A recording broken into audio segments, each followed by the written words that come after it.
고요한 오후였습니다. 창가에 길게 늘어선 화초들의 마른 잎을 떼어주고 흙이 보송하게 마른 녀석들에게는 물을 흠뻑 주는 것이 요즘 제 소일거리 중 하나였어요. 평생을 식당 주방에서 기름 냄새와 사람들의 소음 속에서 살다가 얻은 이 고요함은 금쪽같이 귀한 것이었지요.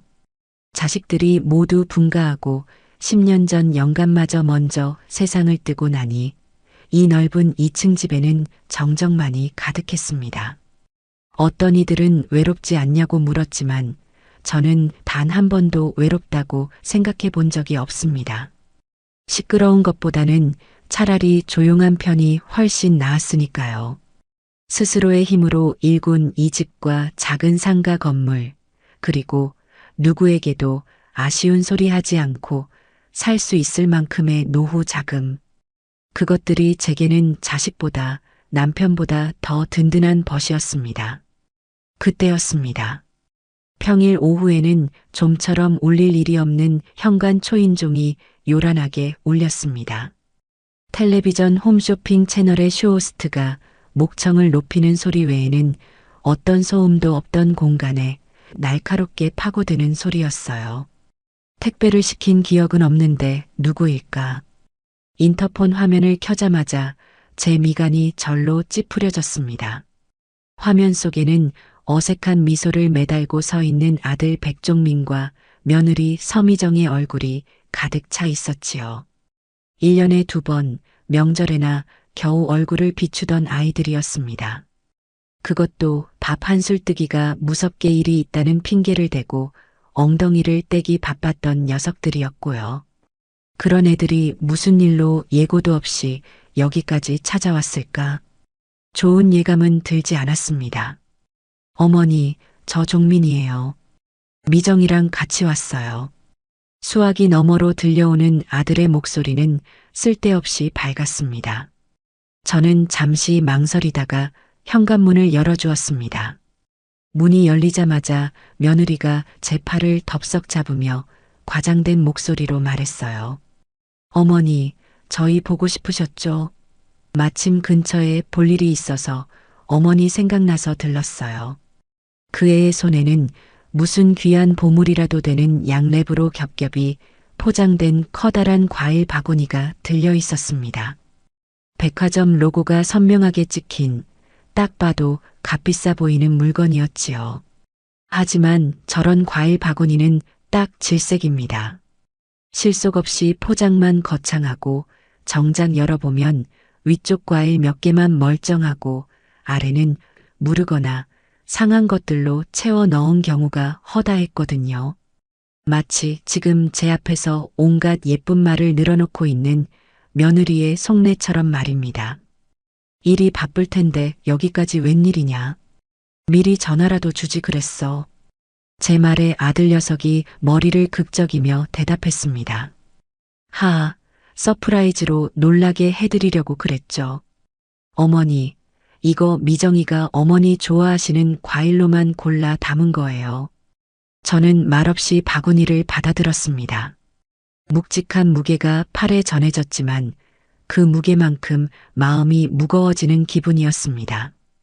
며느리는 제 눈치를 살피며 신발을 벗고 안으로 쏙 들어왔습니다. 집안을 한번 쓱 둘러보더니 어머니, 집이 여전히 좋네요. 이렇게 넓은 집에서 혼자 계시면 심심하지 않으세요? 라며 뜬구름 잡는 소리를 합니다. 저는 대답 대신 주방으로 가 과도를 들고 왔습니다. 그리고는 과일 바구니를 거실 테이블 위에 놓고 가장 위에 있던 탐스러운 애플망고를 꺼내 잘라 접시에 담아 내밀었어요. 왔으니 뭐라도 먹고 가거라. 말만 번지르르하게 하지 말고. 제 말뜻을 알아들었는지 며느리의 얼굴이 순간 굳어지는 것이 보였습니다. 아들 녀석은 어색한 분위기를 무마하려는 듯 허허 웃으며 망고 조각을 입에 넣었습니다. 역시 어머니가 잘라주시니까 더 맛있네요. 한참이나 의미 없는 안부 인사가 오갔습니다. 며느리가 다니는 직장의 상사가 얼마나 별난 사람인지 아들 회사의 실적이 어떤지 따위의 제게는 아무래도 좋은 이야기들이었지요. 저는 잠자코 그들의 만담을 들어주며 녀석들이 본론을 꺼내기만을 기다렸습니다. 저 비싼 과일 바구니는 분명 목적이 있는 뇌물일 테고 저 살가운 미소는 그 목적을 달성하기 위한 연마일 테니까요. 제 평생의 경험이 그렇게 말해주고 있었습니다. 예상대로였습니다. 한참을 떠들던 며느리가 갑자기 무릎을 탁 치며 제게 몸을 기울였습니다. 어머니, 사실 저희가 오늘 온 건 다름이 아니고요. 어머니께 아주 좋은 제안을 하나 드리려고 왔어요. 드디어 올 것이 왔구나 싶었습니다. 저는 찻잔을 들어 올리며 아무것도 모른다는 표정으로 물었습니다. 좋은 제안? 그게 뭔데? 저희 올여름에 다 같이 휴가 가는 거 어떠세요? 정말 끝내주는 곳으로요. 며느리는 신이 나서 휴대폰을 꺼내 들고 사진 몇 장을 보여주었습니다.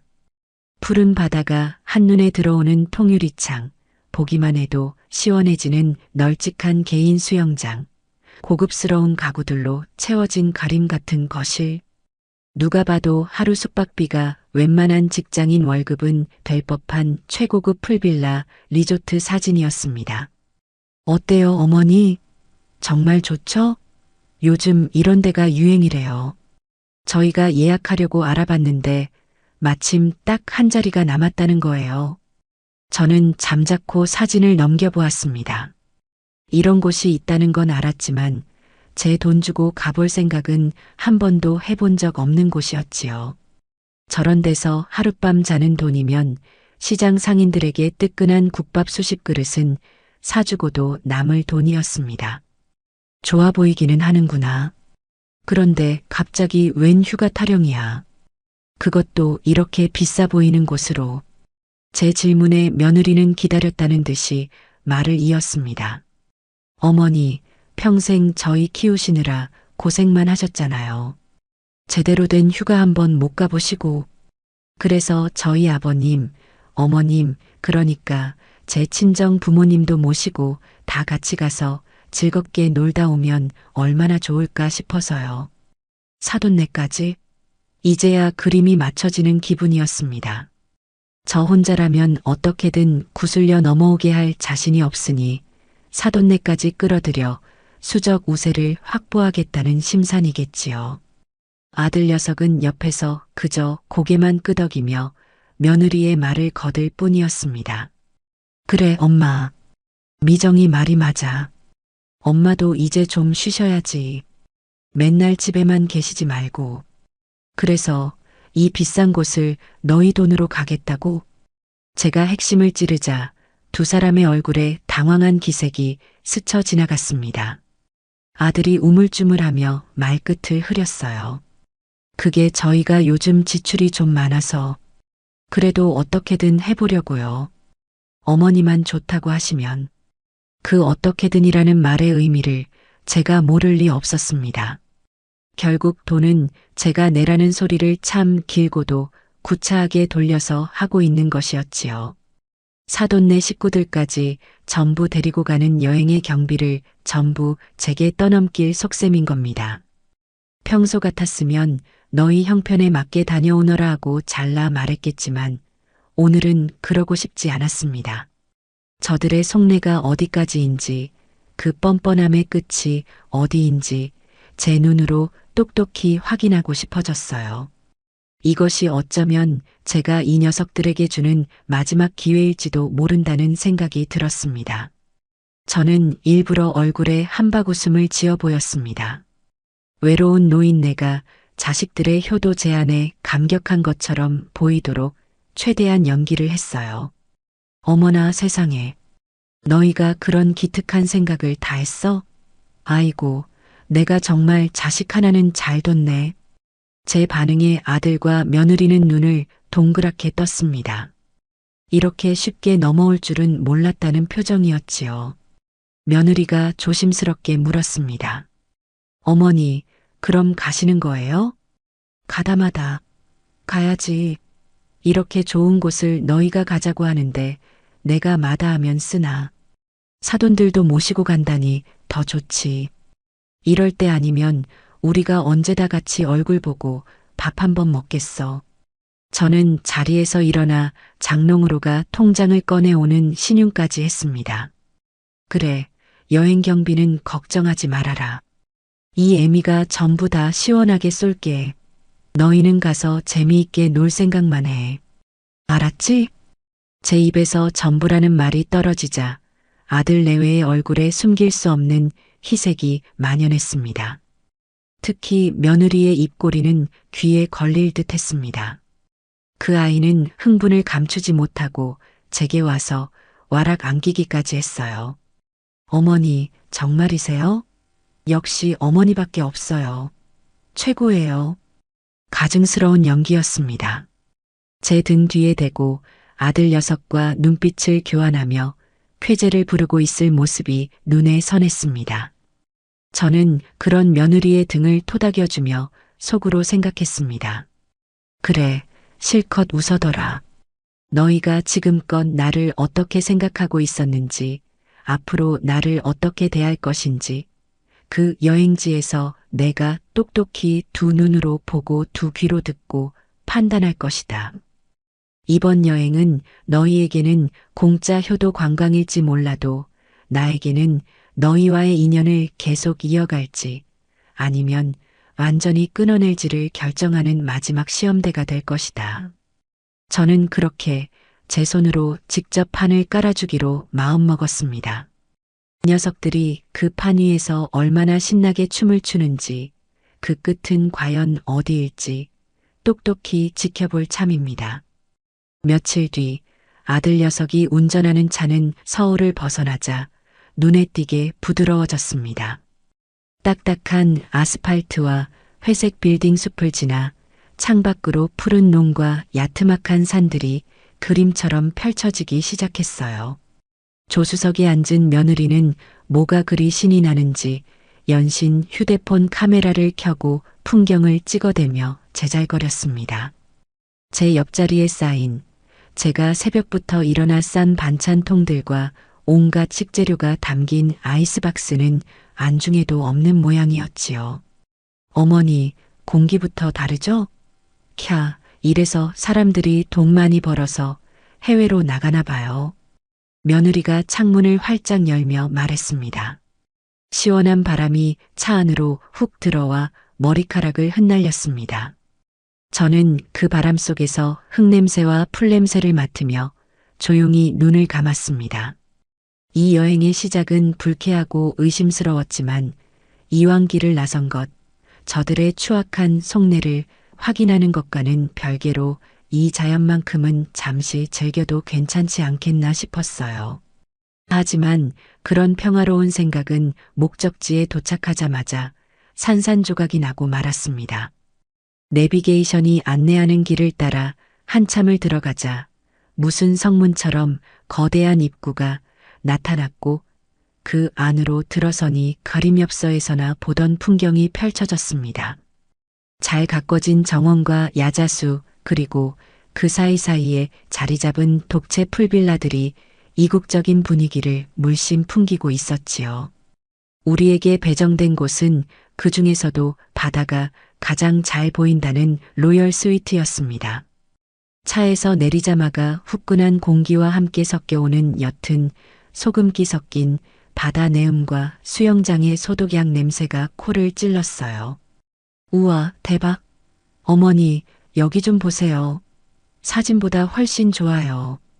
며느리는 소녀처럼 방방 뛰며 좋아했지만 저는 그럴 수가 없었습니다. 우리 빌라 앞에는 이미 낯익은 고급 세단 한 대가 주차되어 있었거든요. 아니나 다를까 우리가 현관으로 들어서자 소파에 느긋하게 앉아있던 박가사돈과 안사돈이 우리를 맞았습니다. 특히 안사돈은 마치 제 집인 양 편안한 자세로 다리를 꼬고 앉아 잡지를 넘기고 있다가 우리를 보고서야 느릿하게 일어났어요. 어머, 사부인 오셨어요? 아이고, 길이 많이 막혔나 보네요. 저희는 한참 전에 도착해서 기다리고 있었어요. 안사돈의 목소리는 꿀이라도 바른 듯 달콤했지만 그 말 속에 숨은 가시를 제가 모를 리 없었습니다. 우리는 이렇게 여유롭게 먼저 와서 쉬고 있었는데 사부인은 늦게 오셨네 하는 비아냥이었지요. 바깥 사돈은 사람 좋은 웃음을 허허 흘리며 제게 다가왔습니다. 아이고 사부인, 먼 길 오시느라 고생 많으셨습니다. 다 사부인 덕분에 저희가 이런 천국 같은 곳에 다 와봅니다. 하하. 그는 제 손이라도 잡을 듯이 다가왔지만 저는 제 양손에 들려있던 짐 가방을 슬쩍 들어보이며 그와의 접촉을 피했습니다. 아들 녀석은 제 짐은 받아줄 생각도 않고 자기 장인 장모에게 달려가 인사를 하느라 정신이 없었어요. 장인어른, 장모님, 먼저 와 계셨네요. 피곤하지는 않으셨어요? 피곤하긴. 자네 장모는 이런 데 오면 날아다니는 사람이야. 그나저나 우리 사위, 사부인 모시고 오느라 고생 많았네.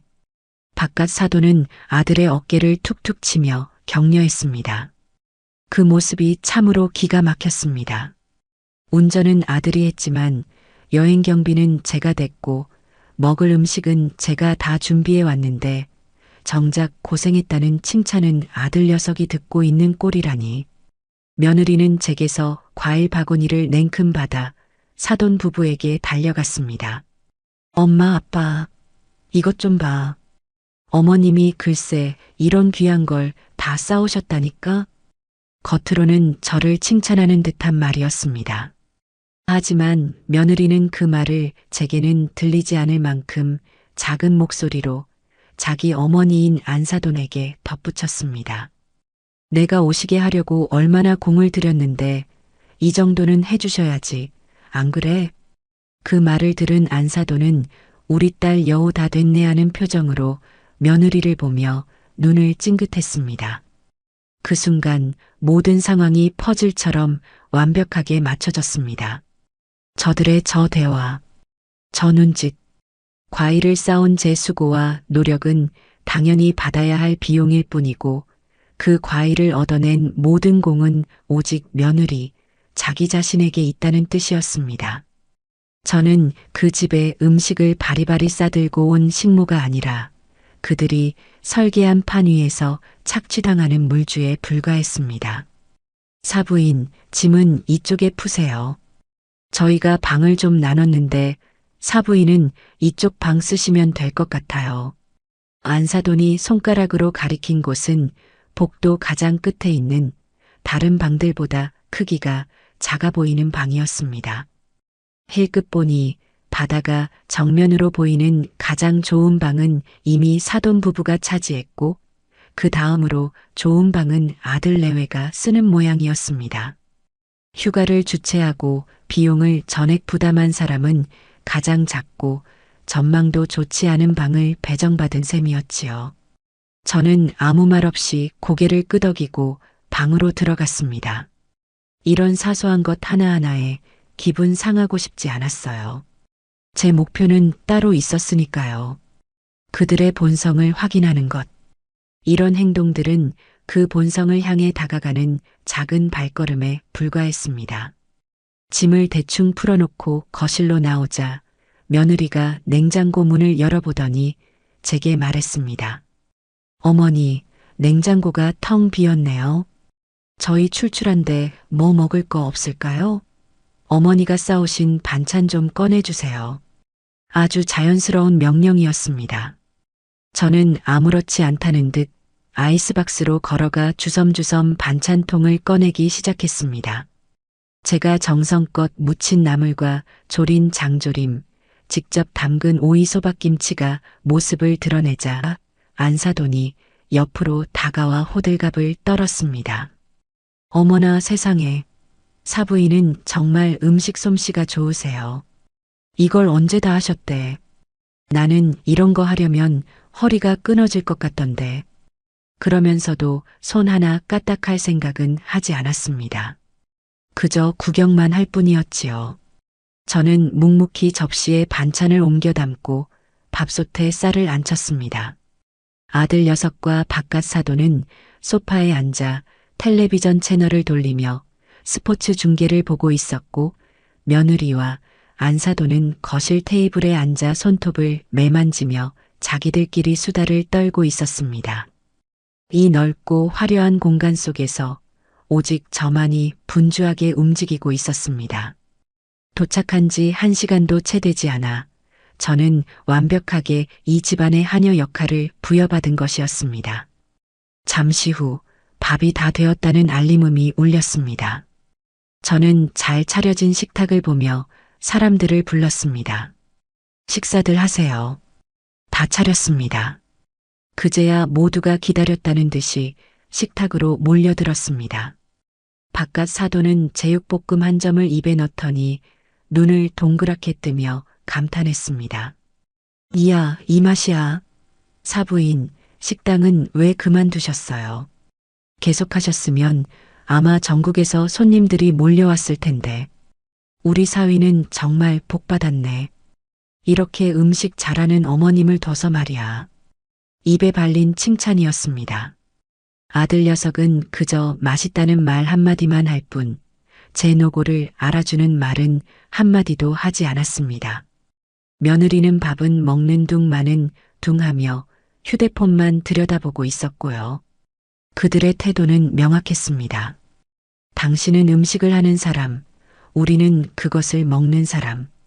식사 시간 내내 그 누구도 제게 물 한 잔 떠다 주지 않았습니다. 오히려 어머니, 김치 좀 더 주세요.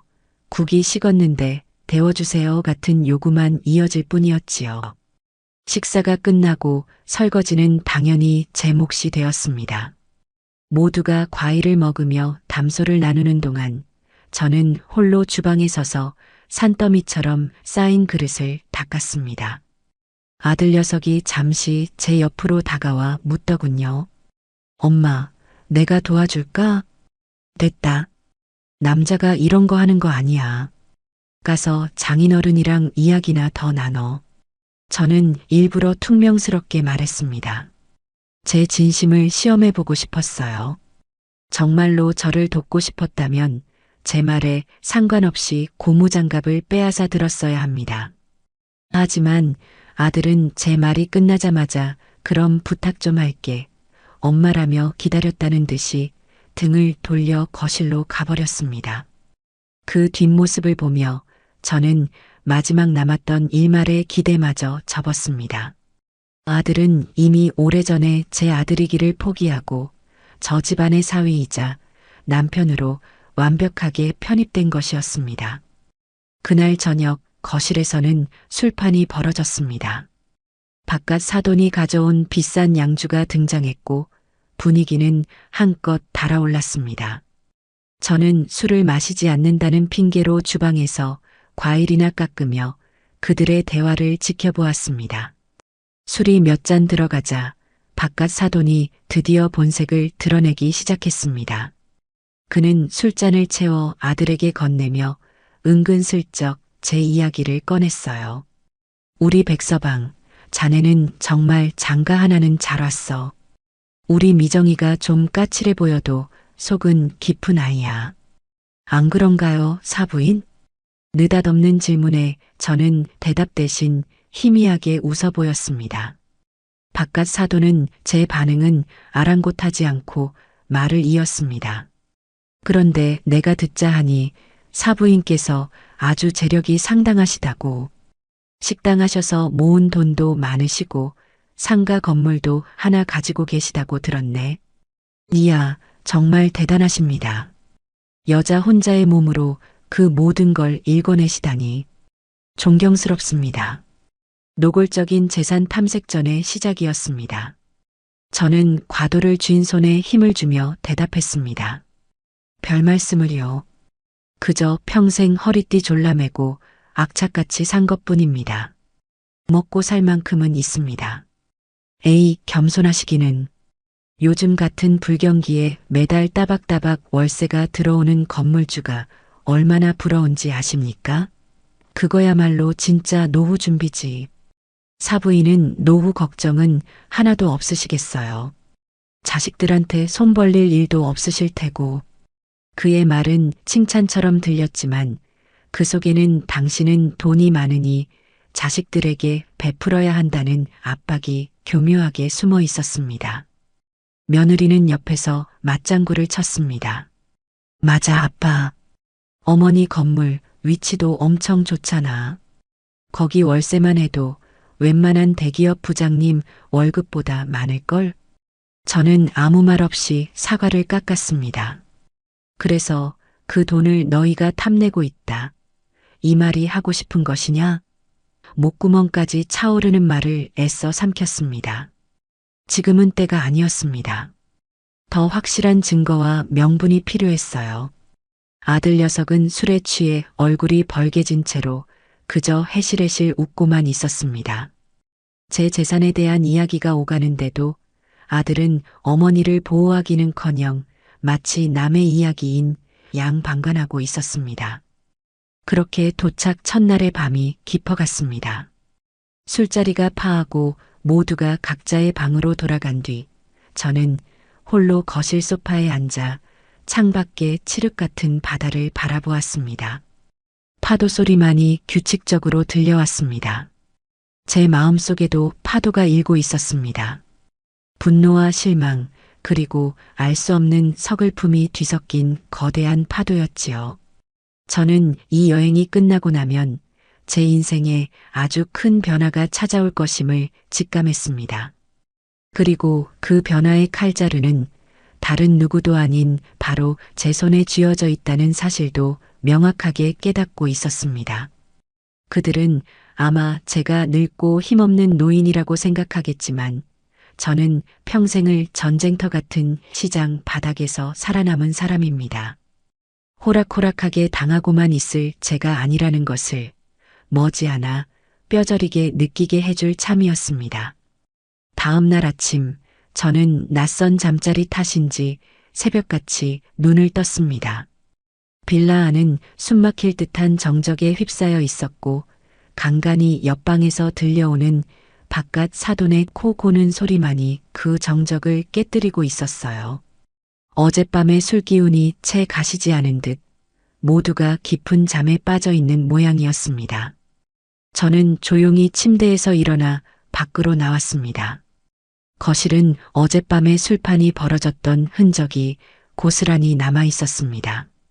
술병과 안주 접시, 과일 껍질들이 테이블 위에 어지럽게 널려 있었고 공기는 퀴퀴한 술 냄새로 가득했습니다. 저는 잠시 망설이다가 주방으로 향했습니다. 싱크대에는 어젯밤 미처 다 처리하지 못한 그릇들이 산처럼 쌓여 있었습니다. 기름때가 묻은 접시와 양념이 말라붙은 그릇들을 보니 한숨이 절로 나왔어요. 하지만 어쩌겠습니까?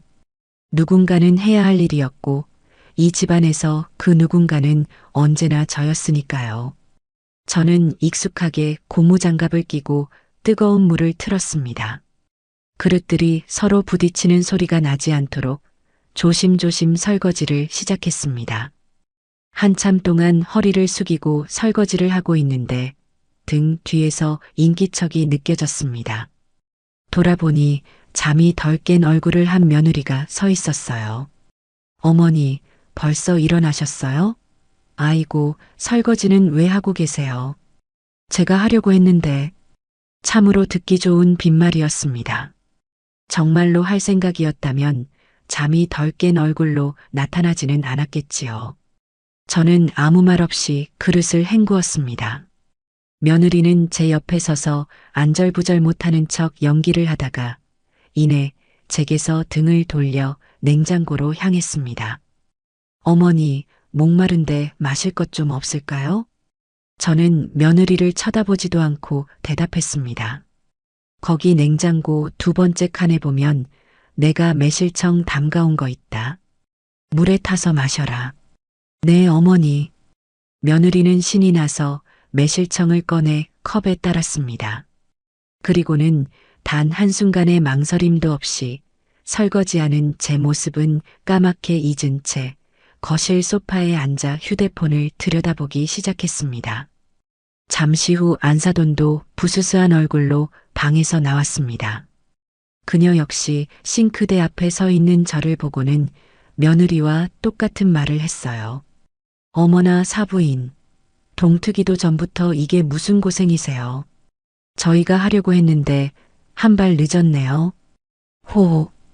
그녀는 제게 미안한 기색 하나 없이 자연스럽게 며느리 옆에 가서 앉았습니다.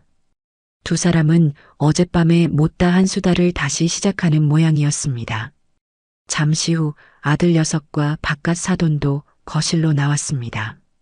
그 누구도 제게 고생하신다거나 도와드리겠다는 말을 하지 않았습니다. 마치 이 집의 모든 가사노동은 제 담당이라는 것이 너무나도 당연한 규칙이라도 되는 것처럼 행동했어요. 설거지를 끝내고 나니 온몸이 땀으로 흠뻑 젖어 있었습니다. 저는 잠시 허리를 펴고 숨을 고르다가 다시 아침 식사를 준비하기 시작했습니다. 어젯밤 마신 술 때문에 다들 속이 좋지 않을 것 같아 시원한 황태 해장국을 끓이기로 마음먹었지요. 제가 북어를 찢고 물을 나박하게 썰고 있는 동안 거실에서는 웃음소리가 끊이지 않았습니다. 텔레비전 예능 프로그램을 보며 자기들끼리 아주 즐거운 시간을 보내고 있었어요.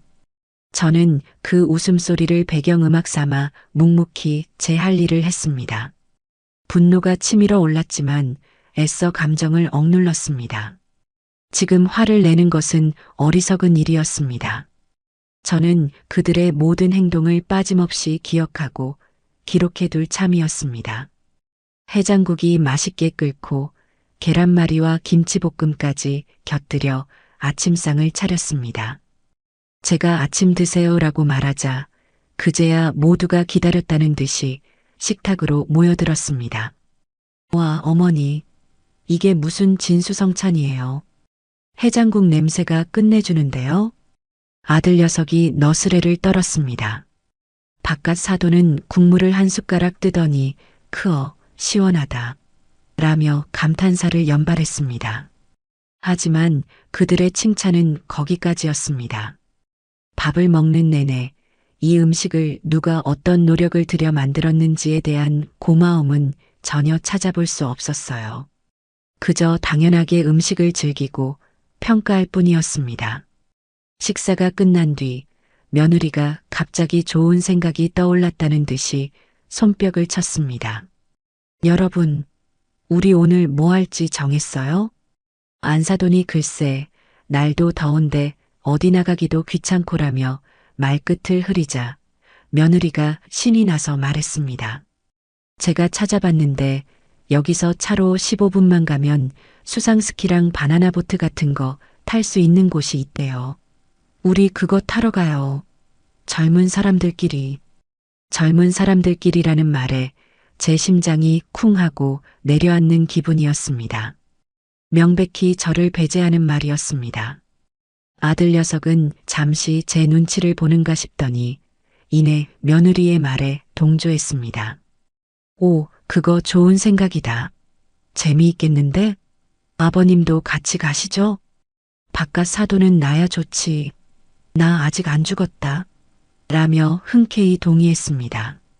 안사돈은 나는 물에 빠지는 건 싫은데 구경이나 해야겠다라며 따라 나설 채비를 했습니다. 순식간에 네 사람의 계획이 정해졌습니다. 그 과정에서 그 누구도 제 의사를 묻지 않았습니다. 며느리는 모든 것이 결정된 후에야 제게 선심 쓰듯 말했어요. 어머니는 피곤하시니까 숙소에서 푹 쉬고 계세요. 저희 금방 놀다 올게요. 점심은 대충 사 먹고 올 테니 어머니 식사만 챙겨 드세요. 그것은 배려가 아니었습니다. 명백한 소외였지요. 늙고 거추장스러운 짐은 숙소에 남겨두고 자기들끼리 즐거운 시간을 보내고 오겠다는 선언이었습니다. 저는 아무렇지 않은 척 대답했습니다. 그래, 나는 물놀이 같은 거 별로 좋아하지도 않는다. 너희끼리 재미있게 놀다 오너라. 제 대답에 며느리는 안심한 듯 환하게 웃었습니다. 네 사람은 신이 나서 방으로 들어가 수영복으로 갈아입고 선크림을 바르며 외출 준비를 했습니다. 그들의 들뜬 목소리와 웃음소리가 빌라 전체에 울려 퍼졌습니다. 잠시 후 그들은 제게 손을 흔들며 밖으로 나갔습니다. 어머니, 다녀올게요. 그래, 조심히 다녀와라. 현관문이 닫히고 빌라 안에는 다시 완벽한 정적이 찾아왔습니다. 저는 잠시 동안 소파에 멍하니 앉아 있었습니다. 텅 빈 공간에 홀로 남겨졌다는 사실이 실감나지 않았어요. 그때 제 휴대폰으로 문자 메시지 알림이 울렸습니다. 확인해 보니 카드 결제 알림 문자였습니다. 수상 레저 15만 원. 저는 헛웃음을 터뜨렸습니다. 그들은 자기들끼리 놀러 가면서 그 비용마저 제가 준 카드로 결제한 것이었습니다. 저는 휴대폰을 소파에 던져두고 자리에서 일어났습니다. 그리고는 그들이 어질러 놓고 간 거실을 치우고 벗어놓은 잠옷과 수건들을 끌어모아 세탁기에 넣었습니다. 두 집안의 식모가 된 기분이었습니다. 아니, 식모는 돈이라도 받지요. 저는 제 돈을 써가며 이들의 뒤치다꺼리를 하고 있는 셈이었습니다. 한참 동안 집안일을 하고 나니 시간이 훌쩍 지나 있었습니다. 저는 허기진 배를 채우기 위해 아침에 먹다 남은 해장국을 데워 혼자 밥을 먹었습니다. 넓은 식탁에 홀로 앉아 밥을 먹고 있으니 온갖 생각이 다 들었습니다. 내가 평생을 바쳐 키운 아들은 이제 내 편이 아니었고 며느리는 나를 제 돈줄로만 생각하고 있었습니다. 사돈댁은 딸과 합심하여 제 재산을 어떻게든 빼앗아 가려고 혈안이 되어 있었지요. 참으로 비참하고 서글픈 현실이었습니다. 바로 그때였습니다. 테라스 쪽에서 안사돈이 누군가와 통화하는 목소리가 들려왔습니다. 그녀는 제가 집안에 있다는 사실을 잊었거나 혹은 신경 쓰지 않는 모양이었습니다. 목소리가 무척이나 흥분되어 있었고 주변을 경계하지 않는 듯 목소리 톤도 꽤 높았어요. 저는 숟가락을 내려놓고 숨을 죽인 채 귀를 기울였습니다. 언니, 나야. 잘 지내? 응, 나는 지금 가족들이랑 휴가 와 있어. 아주 죽여주는 곳이야. 잠시 상대방의 말을 듣는 듯 하더니 안사돈의 목소리가 한층 더 낮고 은밀해졌습니다. 그럼 당연히 안사돈 돈이지. 그 할망구가 보통 짠순이가 아니거든. 그런데 이번에는 웬일로 순순히 지갑을 열더라고. 우리 미정이가 머리를 잘 썼어. 제 심장이 쿵 하고 바닥으로 떨어지는 것 같았습니다. 할망구, 저를 두고 하는 말이 틀림없었습니다. 아니, 이게 끝이 아니야. 언니 대박인 거 알려줄까? 지금 우리 남편 사업에 투자권 하나 물게 생겼거든. 이번에 사부인 건물만 팔게 하면 우리 빚 다 갚고도 남아. 지금 거의 다 넘어왔어. 아들놈도 완전히 우리 편이고 할망구도 자식 이기는 부모 없다고 결국엔 들어주게 될 거야. 이번 휴가 끝나고 나면 우리도 이제 팔자 피는 거지. 안사돈은 흥분을 감추지 못하고 낄낄거리며 웃었습니다. 그 웃음소리가 제 귀에는 악마의 소리처럼 들렸습니다. 온몸의 피가 차갑게 식는 기분이었습니다. 이 여행은 단순한 휴가가 아니었습니다.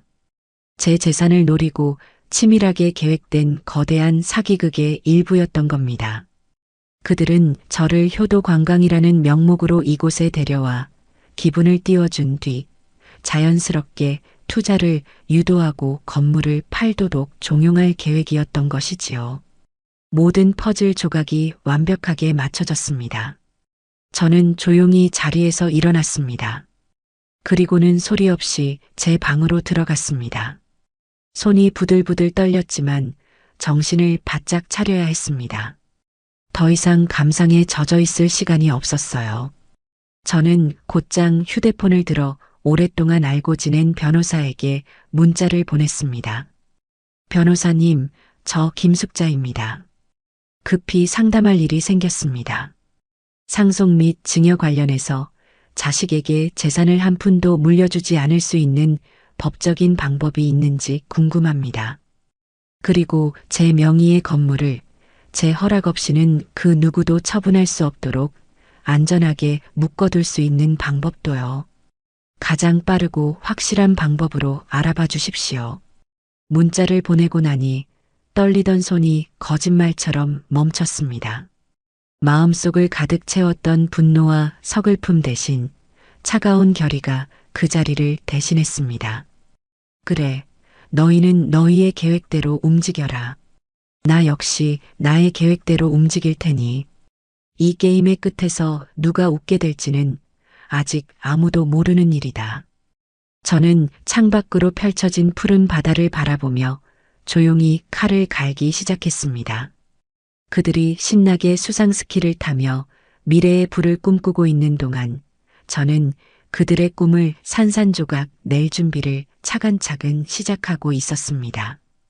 해가 뉘엿뉘엿 서쪽으로 기울어갈 무렵 밖에서 신나게 놀다 온 네 사람이 빌라로 돌아왔습니다. 그들의 얼굴은 햇볕에 발갛게 익어 있었고 온몸에서는 피곤함과 동시에 만족감이 뚝뚝 묻어났습니다. 며느리는 저를 보자마자 다가와 제잘거리기 시작했어요. 어머니, 저희 왔어요. 와, 정말 너무 재미있었어요. 어머니도 같이 가셨으면 좋았을 텐데. 제가 바나나 보트 타다가 물에 빠졌는데 어찌나 웃기던지. 그녀는 제게 아무런 악의가 없다는 듯 순진한 아이처럼 웃어 보였습니다. 하지만 저는 이미 그 웃음 뒤에 숨겨진 시커먼 속내를 알고 있었습니다. 저는 아무렇지 않다는 표정으로 그래, 재미있었다니 다행이구나.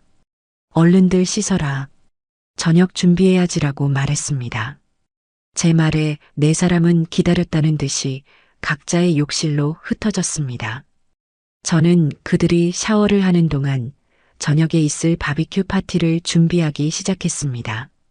리조트 측에 미리 주문해둔 최상급 한우와 신선한 해산물이 배달되어 왔습니다. 저는 그것들을 손질하고 함께 곁들린 채소를 씻고 직접 만든 특제 양념장을 준비했습니다. 제가 분주하게 움직이는 동안 샤워를 마친 그들은 하나둘씩 뽀송뽀송한 얼굴로 나타나 테라스에 있는 바비큐 그릴 주변으로 모여들었습니다. 아들 녀석과 바깥 사돈은 그릴에 숯을 피우며 자기들끼리 즐겁게 이야기를 나누었고 며느리와 안사돈은 예쁜 유리잔에 와인을 따라 마시며 그 모습을 구경하고 있었습니다. 역시나 준비는 온전히 제 몫이었고 그들은 파티를 즐기기만 하면 되는 손님들이었습니다. 모든 준비가 끝나고 숯불 위에 고기가 올라가자 지글지글 맛있는 소리와 함께 고소한 냄새가 퍼져나갔습니다.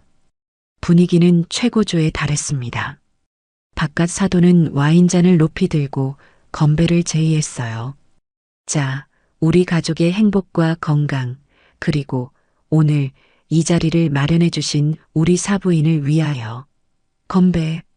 모두가 잔을 부딪혔습니다. 저는 술을 마시지 않았기에 물잔을 들었습니다. 그들의 얼굴에는 행복한 미소가 가득했습니다. 하지만 저는 알고 있었지요. 그 미소는 곧 시작될 본론을 위한 전초전에 불과하다는 것을. 아니나 다를까 고기가 몇 점 오가고 분위기가 무르익자 아들 녀석이 제 눈치를 살피며 조심스럽게 운을 뗐습니다. 엄마, 드릴 말씀이 있는데. 드디어 시작이구나. 저는 젓가락을 내려놓고 아들을 쳐다보았습니다. 아들은 제 시선을 피하며 우물쭈물했습니다. 그러자 옆에 있던 며느리가 답답하다는 듯이 끼어들었어요. 어머니, 사실은요, 저희 아빠가 요즘 아주 좋은 사업을 하나 구상하고 계시거든요. 정말 대박 아이템이에요. 바깥 사돈은 며느리의 말이 끝나자마자 기다렸다는 듯이 말을 받았습니다. 허허, 대박까지는 아니고 그냥 아는 분이랑 같이 작은 사업 하나 시작해 보려고 하는 중입니다.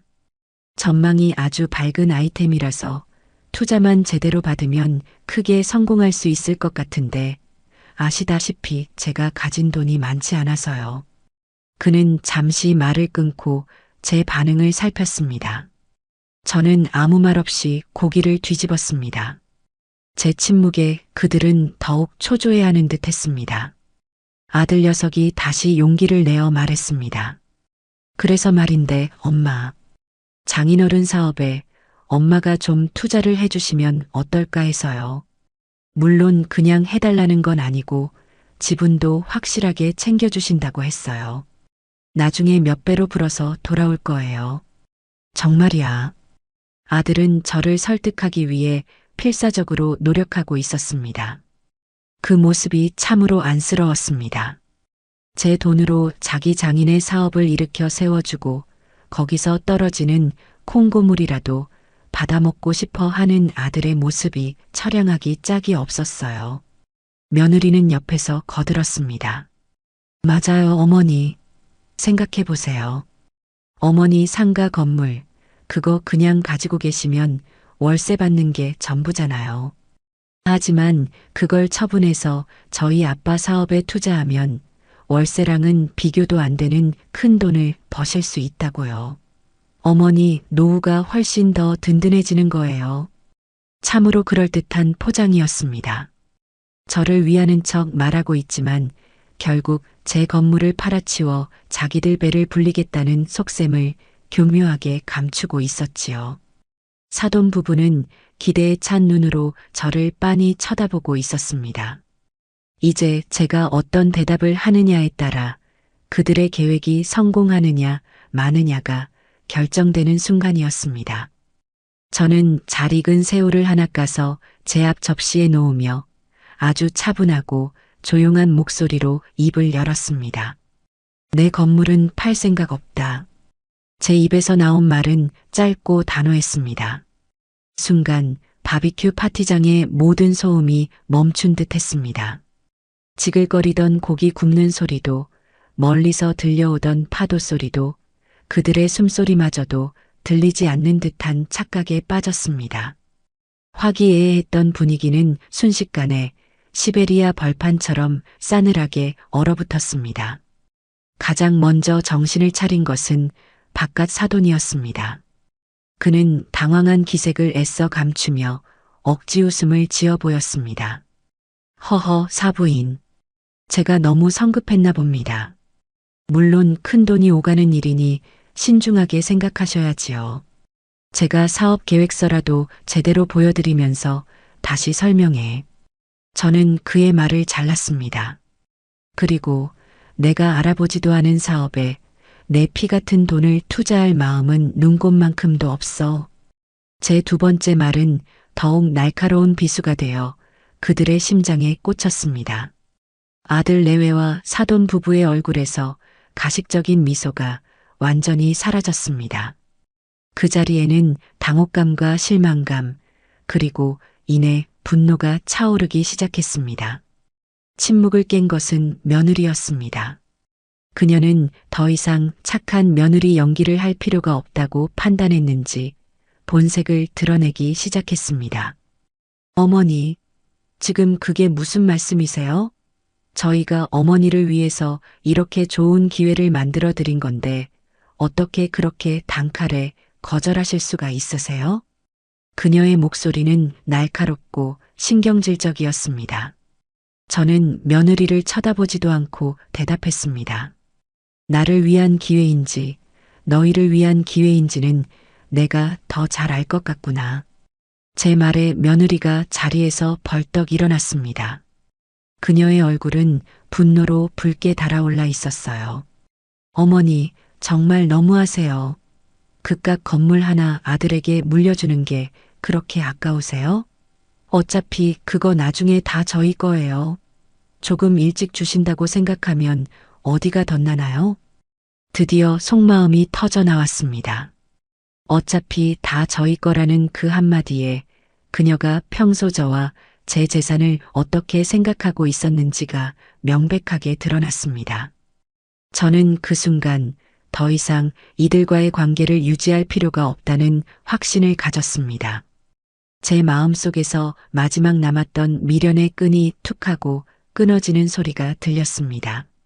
안사도는 딸의 막말을 말리기는커녕 옆에서 부채질을 했습니다. 예, 미정아. 가만히 있어. 사부인께서 아직 상황 파악이 잘 안 되셔서 그러시는 걸 거야. 사부인, 이게 다 사부인 아들, 그러니까 종민이 잘 되라고 이러는 거 아닙니까? 자식이 잘 되는 게 부모로서 가장 큰 기쁨 아니겠어요? 저는 기가 막혀서 웃음이 나왔습니다. 제 아들의 미래를 위한다는 명목으로 제 재산을 빼앗아 자기들 빚을 갚고 배를 채우려는 그들의 탐욕이 역겨웠습니다. 저는 자리에서 일어났습니다. 더 이상 이들과 한 공간에 앉아 밥을 먹고 싶지 않았어요. 나는 배불러서 그만 들어가 쉬어야겠다. 너희들끼리 마저 즐기거라. 제가 등을 돌리자 뒤에서 며느리의 악에 받친 목소리가 들려왔습니다. 어머니, 지금 이 상황에서 잠이 오세요? 끝까지 이렇게 이기적으로 나오실 거예요? 정말 실망이에요. 저는 뒤돌아보지 않았습니다. 그들의 추악한 본심을 모두 확인한 이상, 더 이상 그들의 말에 상처받거나 흔들릴 이유가 없었습니다. 저는 빌라 안으로 들어와 곧장 제 방으로 향했습니다. 문을 닫고 침대에 앉자 밖에서 그들이 나누는 대화 소리가 희미하게 들려왔습니다. 저를 향한 원망과 비난이 섞인 험담들이었겠지요. 저는 더 이상 그들의 목소리에 귀 기울이지 않았습니다. 대신 아까 변호사에게서 온 답신 문자를 다시 한번 확인했습니다. 거기에는 제게 완전한 자유와 승리를 안겨줄 몇 가지 법적 절차들이 명확하게 적혀 있었습니다. 저는 휴대폰을 꽉 쥔 채 조용히 다짐했습니다. 이 여행이 끝나고 서울로 돌아가면 나는 너희와의 지긋지긋한 인연을 완벽하게 끊어낼 것이다. 너희가 그토록 탐내던 내 재산은 단 1원도 구경하지 못하게 될 것이며 너희는 오늘 밤에 이 오만하고 탐욕스러운 행동을 평생토록 후회하게 될 것이다. 폭풍전야의 고요함 속에서 저는 그렇게 저의 마지막 반격을 위한 모든 준비를 끝마치고 있었습니다. 바비큐 파티가 파국으로 끝난 뒤 빌라 안의 공기는 납덩이처럼 무겁게 가라앉아 있었습니다. 저는 방으로 들어와 문을 잠갔습니다. 밖에서 들려오는 희미한 소음들로 미루어 보아 그들은 아마 제 험담을 안주 삼아 남은 술을 마시고 있는 듯 했어요.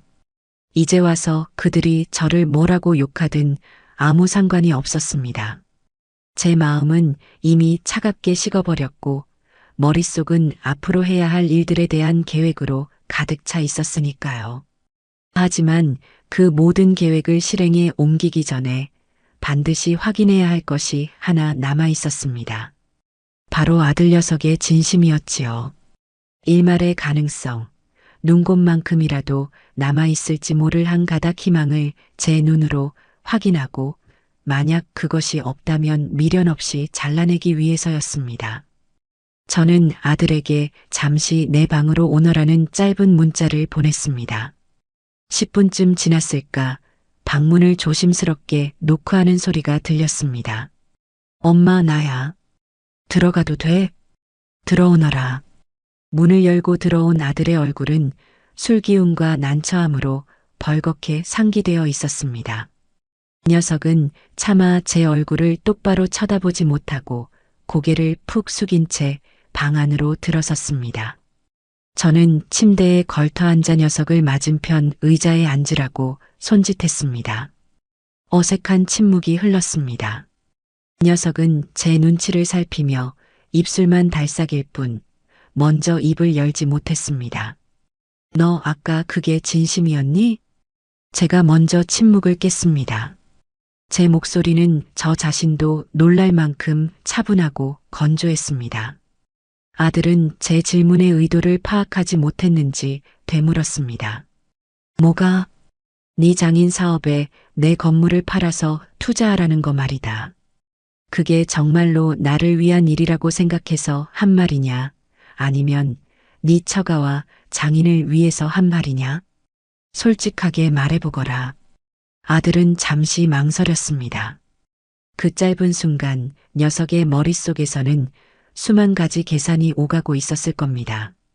어떻게 말해야 이 상황을 무마하고 어머니의 마음을 돌려 투자를 받아낼 수 있을까? 하지만 저는 녀석에게 생각할 시간을 주고 싶지 않았습니다. 종민아, 똑바로 대답해.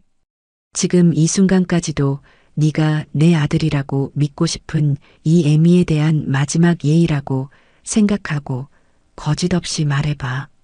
너 저들과 한패니? 제 단호한 목소리에 아들은 결국 고개를 떨구었습니다. 그리고는 모기만 한 목소리로 변명을 늘어놓기 시작했어요. 엄마, 그게 꼭 누구 편이고 그런 문제가 아니라 장인어른 사업이 정말 괜찮은 거라니까. 나도 자료 다 봤어. 성공만 하면 우리 다 같이 부자로 살 수 있는 기회란 말이야. 엄마는 평생 고생만 했으니까 이제 좀 편하게 사셨으면 하는 마음에. 편하게? 내가 지금 불편하게 살고 있는 것처럼 보이나 보구나. 내 집에서 내 돈으로 누구에게도 아쉬운 소리 안 하고 사는 내가 뭐가 그리 불편해 보여서 너는 네 장인의 사업에 내 전 재산을 밀어 넣으라고 하는 거냐? 제 날카로운 반박에 아들은 할 말을 잃었습니다. 저는 자리에서 일어나 아들 앞에 섰습니다. 그리고 녀석의 눈을 똑바로 쳐다보며 마지막 질문을 던졌습니다. 마지막으로 묻겠다. 만약에, 아주 만약에 네 장인 사업이 잘못되면 어쩔 거냐? 내 건물 팔아서 투자한 돈 다 날리면 그땐 어떻게 책임질 거냐? 너 책임질 수 있어? 아들은 제 눈을 피했습니다. 그 회피하는 눈빛에서 저는 모든 답을 얻었습니다. 녀석은 단 한 번도 실패의 가능성을 생각해 본 적이 없는 겁니다. 그저 장밋빛 미래와 달콤한 성공의 과실만을 꿈꾸고 있었지요. 설령 잘못되더라도 그 책임은 온전히 제가 지게 될 것이라고 무의식 중에 생각하고 있었을지도 모릅니다. 아들은 한참 만에야 입을 열었습니다. 왜 꼭 안 될 거라고만 생각해, 엄마. 그리고 장인어른이 나한테도 지분을 주신다고 약속했어. 나도 이제 그 회사의 주인이 되는 거라고. 이건 우리 가족 전체의 미래가 걸린 일이야. 우리 가족. 녀석의 입에서 나온 그 단어는 비수처럼 제 가슴에 박혔습니다. 녀석이 말하는 우리 가족 안에 더 이상 저는 포함되어 있지 않았습니다. 그 순간 저는 깨달았습니다. 제 아들 백종민은 이제 서미정의 남편이자 바깥 사돈의 사위일 뿐, 제 아들로서의 정체성은 이미 오래전에 상실했다는 것을요. 제게 남았던 마지막 미련, 마지막 기대가 산산조각 나는 순간이었습니다. 알겠다. 이제 그만 나가보거라. 나도 피곤해서 좀 쉬어야겠다. 제 목소리에는 어떤 감정도 실려있지 않았습니다. 아들은 제 태도에 오히려 당황한 듯 했습니다. 아마 제가 더 화를 내거나 혹은 매달리거나 아니면 설득당할 것이라고 예상했겠지요. 하지만 저는 더 이상 녀석과 말을 섞고 싶지 않았습니다. 모든 것이 명확해졌으니까요. 아들은 어쩔 수 없다는 듯 자리에서 일어나 방을 나갔습니다. 문이 닫히는 소리를 들으며 저는 제 마음속에서도 아들을 향한 문이 영원히 닫혔음을 느꼈습니다. 이제 더 이상 망설일 이유가 없었습니다. 저는 곧장 휴대폰을 들었습니다. 그리고 조용한 반격을 위한 첫 번째 단추를 꿰기 시작했습니다. 첫 번째 연락 상대는 30년 넘게 제 곁에서 꾸준히 일을 도맡아 처리해준 박 변호사였습니다. 늦은 시간이었지만 그는 제 전화를 받았습니다. 사모님, 이 밤중에 웬일이십니까? 무슨 급한 일이라도 생기셨습니까? 박 변호사님, 미안합니다. 내일 아침 일찍 좀 뵐 수 있을까요? 아주 중요한 일입니다. 유언장 공증이랑 재산 신탁 관련해서 처리할 일이 생겼습니다. 제 차분하지만 단호한 목소리에 박 변호사도 사태의 심각성을 직감한 듯 했습니다. 알겠습니다, 사모님. 내일 오전 9시에 사무실에서 뵙지요. 오시면 바로 처리할 수 있도록 미리 준비해 놓겠습니다. 전화를 끊고 저는 곧바로 다음 상대에게 연락했습니다. 강남에서 가장 일 잘하기로 소문난 부동산 중개인이자 제 상가 건물을 오랫동안 관리해 준 곳 사장이었습니다. 고 사장 나예요. 밤늦게 미안해요. 다름이 아니라 내 상가 건물 말인데 그거 신탁회사에 맡기려고 하는데 절차 좀 알아봐 줄 수 있어요? 내 허락 없이는 아들을 포함해서 그 누구도 손댈 수 없도록 아주 단단하게 묶어버릴 수 있는 방법으로요. 고 사장은 잠시 놀란 듯 했지만 이내 제 의도를 파악하고 차분하게 대답했습니다. 네, 사모님. 걱정 마십시오. 사모님 뜻대로 완벽하게 처리할 수 있는 방법이 있습니다. 내일 변호사님 만나 뵙고 나서 저한테 바로 연락 주십시오. 필요 서류부터 신탁회사 선정까지 일사천리로 진행해 드리겠습니다. 두 통의 전화를 마치고 나니 마음이 이상할 정도로 평온해졌습니다. 마치 오랫동안 저를 짓누르고 있던 무거운 짐을 내려놓은 기분이었습니다. 이제 모든 준비는 끝났습니다. 남은 것은 이 지긋지긋한 여행을 마무리하고 제 계획을 실행에 옮기는 것뿐이었습니다. 저는 잠시 침대에 누워 눈을 감았습니다. 그리고는 잠시 후 아무 일도 없었다는 듯이 방을 나섰습니다. 거실에서는 여전히 네 사람이 심각한 표정으로 이야기를 나누고 있었습니다. 저를 발견하고는 모두 입을 다물고 제 눈치를 살폈습니다. 저는 그들을 향해 일부러 온화한 미소를 지어 보였습니다. 제 갑작스러운 태도, 변화에 그들은 어리둥절한 표정을 지었습니다. 다들 아직 안 자고 있었구나. 아까는 내가 너무 예민하게 굴어서 미안하다. 늙은이가 속이 좁아서 그랬다고 생각해다오. 제 사과에 네 사람의 얼굴에 서서히 화색이 돌기 시작했습니다. 특히 며느리의 얼굴에는 역시 별 수 없구나는 안도감과 경멸이 뒤섞인 미소가 떠올랐습니다. 그들은 제 사과를 제가 그들의 제안을 재고하고 있다는 신호로 받아들인 모양이었습니다. 아니에요, 어머니. 저희가 너무 성급하게 말씀드려서 어머니께서 놀라신 거죠. 저희가 죄송해요. 며느리가 살갑게 다가와 제 팔짱을 꼈습니다. 저는 그 손을 뿌리치지 않았습니다. 대신 더 활짝 웃으며 말했습니다. 됐다. 다 지난 일인데 뭘. 그나저나 다들 어젯밤에 마신 술 때문에 속이 좋지 않을 텐데 내일 아침은 내가 아주 특별한 해장국을 끓여줘야겠다. 내가 평생 식당하면서 개발한 비법 육수로 끓인 건데 한 그릇 먹고 나면 속이 확 풀릴 게다. 제 말에 그들의 얼굴에는 숨길 수 없는 희망이 피어올랐습니다. 제 마음이 완전히 돌아섰다고, 그래서 투자를 받을 수 있을 거라고 착각하기 시작한 것이지요. 바깥 사돈은 신이 나서 말했습니다. 아이고 사부인, 정말입니까? 사부인의 비법 해장국이라니 벌써부터 기대가 됩니다. 역시 사부인밖에 없습니다. 그럼 기대해도 좋다. 그러니 오늘은 다들 그만 들어가서 푹 자거라. 내일 아침 아주 개운하게 시작하게 해줄 테니. 저는 인자한 어머니이자 너그러운 시어머니 그리고 통 큰 사부인의 역할을 완벽하게 연기했습니다. 그들은 제 연기에 감쪽같이 속아 넘어갔습니다. 그들은 기분 좋게 각자의 방으로 흩어졌습니다.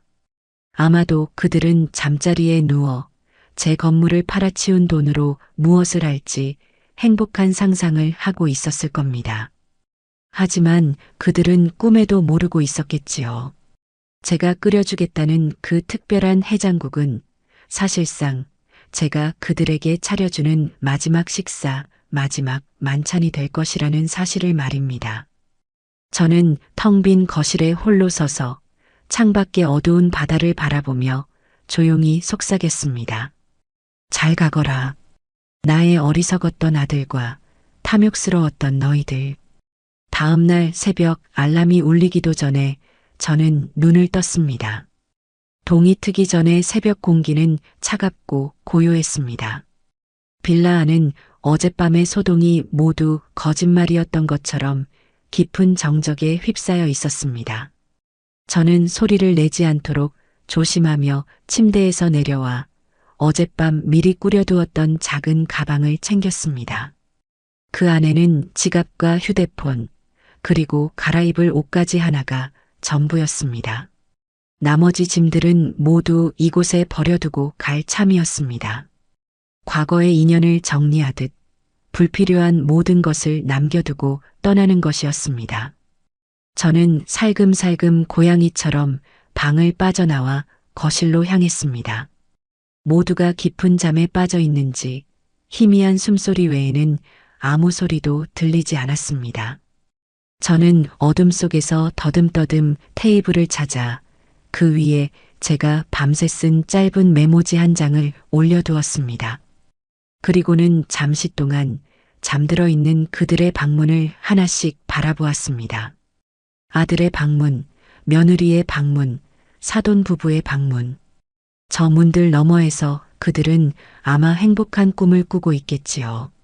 하지만 그 꿈에서 깨어났을 때 그들을 기다리고 있는 것은 지독한 현실일 겁니다. 저는 더 이상 그들에게 어떤 연민도 느끼지 않았습니다. 모든 것은 그들이 자초한 일이었으니까요. 새벽 4시 정각. 빌라 밖에서 희미하게 자동차 엔진 소리가 들려왔습니다. 제가 어젯밤 미리 예약해둔 택시였습니다. 저는 마지막으로 집안을 한번 둘러본 뒤 미련 없이 현관문을 열고 밖으로 나섰습니다. 차가운 새벽 공기가 뺨에 와닿는 감촉이 상쾌하게 느껴졌습니다. 택시에 올라타자 기사님이 제 행색을 보고는 조심스럽게 물었습니다. 사모님, 어디로 모실까요? 서울로 갑시다. 최대한 빨리요. 택시는 부드럽게 출발했습니다. 백미러를 통해 점점 멀어지는 풀빌라의 모습을 보며 저는 길고 길었던 악몽에서 드디어 깨어나는 기분이었습니다. 지난 며칠간 겪었던 모욕과 배신감, 그리고 그 이전부터 제 마음속에 쌓여왔던 모든 응어리들이 차가운 새벽 공기 속으로 흩어지는 것 같았어요.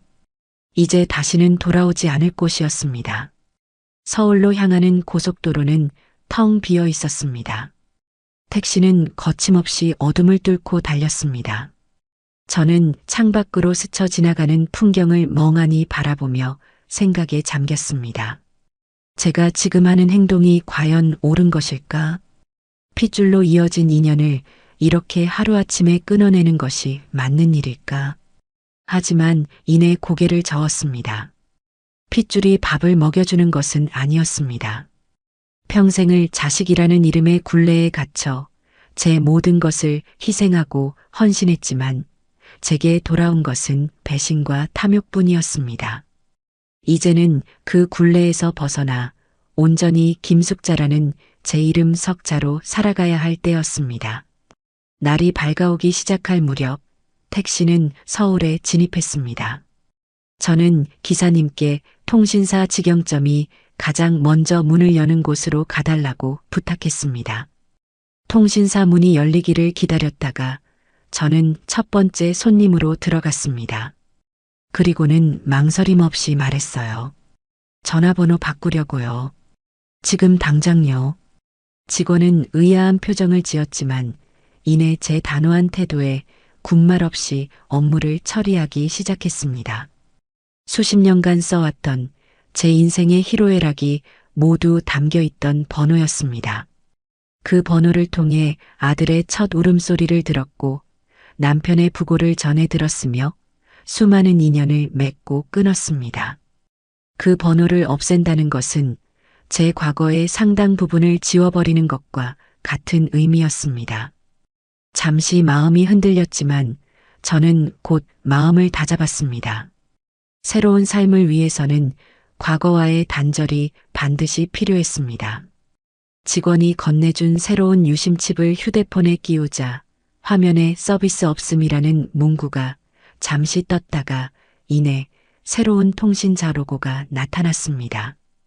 그 순간 저는 보이지 않는 족쇄가 풀리는 듯한 해방감을 느꼈습니다. 이제 그들은 더 이상 저를 찾을 수 없을 겁니다. 전화번호를 바꾼 뒤 저는 곧장 박 변호사의 사무실로 향했습니다. 약속 시간보다 조금 일찍 도착했지만 그는 이미 나와 저를 기다리고 있었습니다. 사모님 오셨습니까? 안색이 좋지 않으십니다. 괜찮습니다. 어서 일이나 처리합시다. 저는 박 변호사가 내미는 따뜻한 차를 한 모금 마시고 곧바로 본론으로 들어갔습니다. 그는 밤새 제가 요청한 모든 법적 절차에 대한 서류를 완벽하게 준비해 놓은 상태였습니다. 사모님, 먼저 유언장부터 확인하시겠습니다. 이 유언장은 사모님의 모든 재산을 아드님이 아닌 사모님께서 지정하시는 제3자 또는 사회복지법인에 기부하는 것을 골자로 하고 있습니다. 이렇게 되면 아드님은 유류분 반환 청구 소송을 제기할 수는 있겠지만 그 절차가 매우 복잡하고 시간도 오래 걸립니다. 무엇보다 사모님께서 평소 아드님에게 지속적으로 경제적 지원을 해오셨다는 증거 자료들을 첨부하여 생전 종혈을 통해 이미 유류분 이상의 재산을 받았다고 주장할 겁니다. 승소할 확률이 매우 높습니다. 저는 서류를 꼼꼼히 읽어보았습니다. 제 뜻이 완벽하게 반영되어 있었습니다. 저는 망설임 없이 서명란에 제 이름을 적고 지장을 찍었습니다. 다음은 상가 건물에 대한 신탁 계약서였습니다. 이것은 부동산 관리 신탁 계약서입니다. 이 계약을 체결하시면 건물의 소유권은 형식적으로 신탁회사로 이전됩니다. 하지만 실질적인 모든 권리, 즉 월세를 받거나 건물을 사용하는 등의 모든 수익권은 사모님께서 그대로 가지시게 됩니다. 가장 중요한 것은 이 신탁계약이 유지되는 동안에는 사모님의 동의 없이는 그 누구도, 심지어 사모님 본인조차도 이 건물을 임의로 처분하거나 담보로 제공할 수 없다는 것입니다. 아드님이 어떤 감언이설로 사모님을 속이려 하거나 혹은 위임장을 위조하는 등의 불법적인 행동을 하더라도 이 건물을 빼앗아갈 방법은 원천적으로 차단되는 셈입니다. 완벽한 방어막이었습니다. 저는 이 서류에도 망설임 없이 서명했습니다. 모든 법적 절차를 마치는 데는 1시간도 채 걸리지 않았습니다.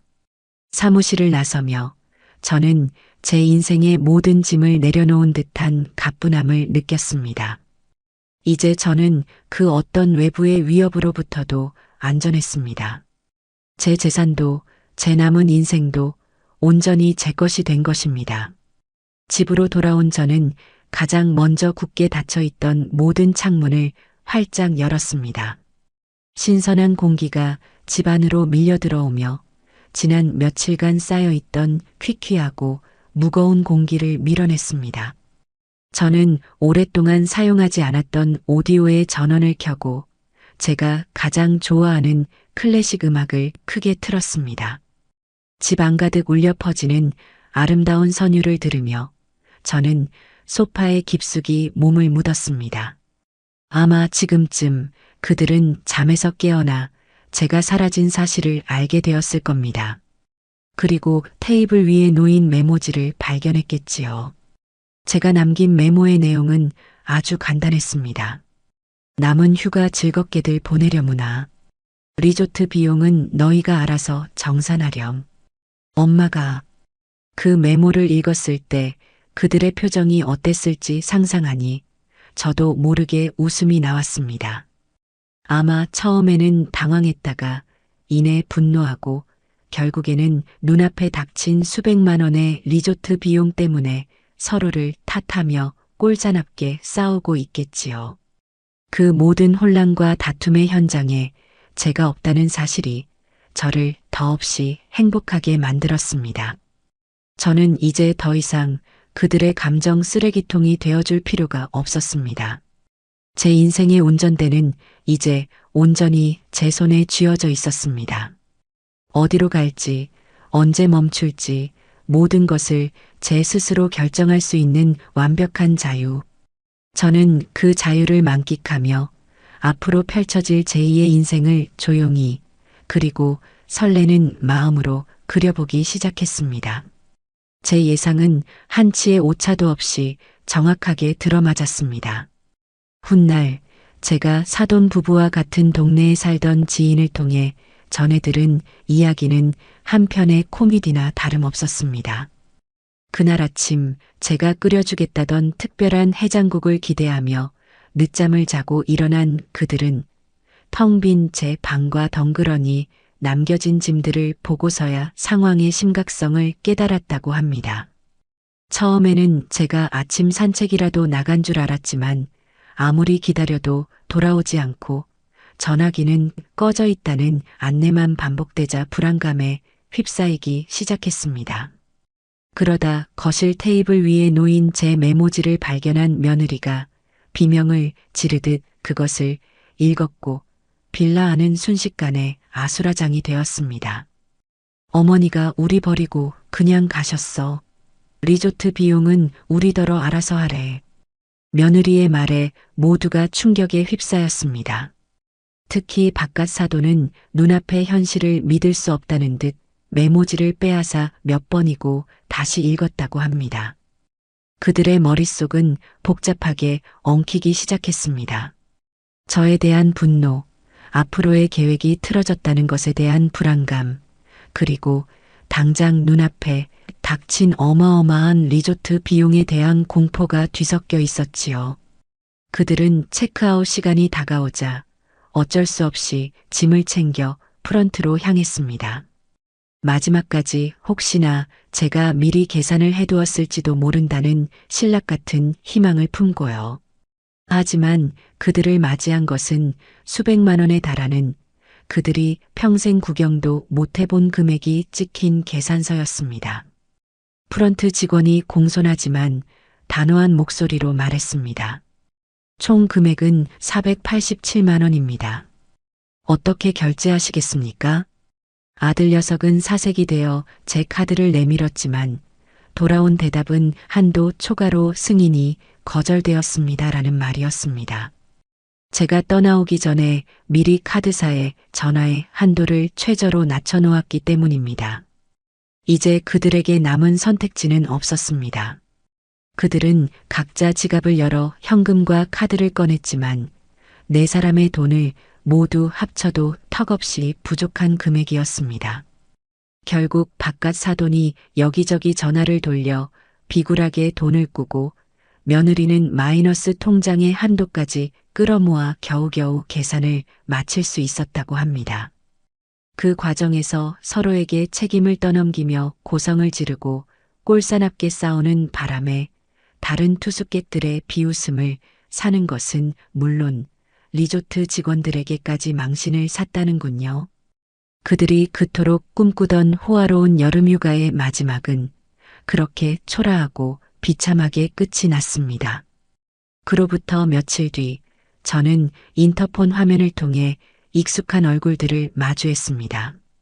잔뜩 수척해진 얼굴의 아들과 분노로 이글거리는 눈의 며느리, 그리고 그 뒤에 안절부절 못하며 서 있는 사돈 부부였습니다. 그들은 뻔뻔하게도 제 집 대문 앞까지 찾아온 것이었습니다. 엄마, 안에 있는 거 다 알아. 문 좀 열어봐. 얘기 좀 해. 아들이 대문을 두드리며 소리쳤습니다. 며느리는 옆에서 더 악에 받친 목소리로 거들었습니다. 어머니, 어떻게 저희한테 이러실 수가 있어요? 저희가 뭘 그렇게 잘못했다고 이렇게까지 하세요? 당장 나오셔서 해명하세요. 저는 소파에 앉아 차를 마시며 그들의 발악을 조용히 지켜보았습니다. 마치 텔레비전 드라마를 보는 것처럼 조금의 감정 동요도 일어나지 않았습니다.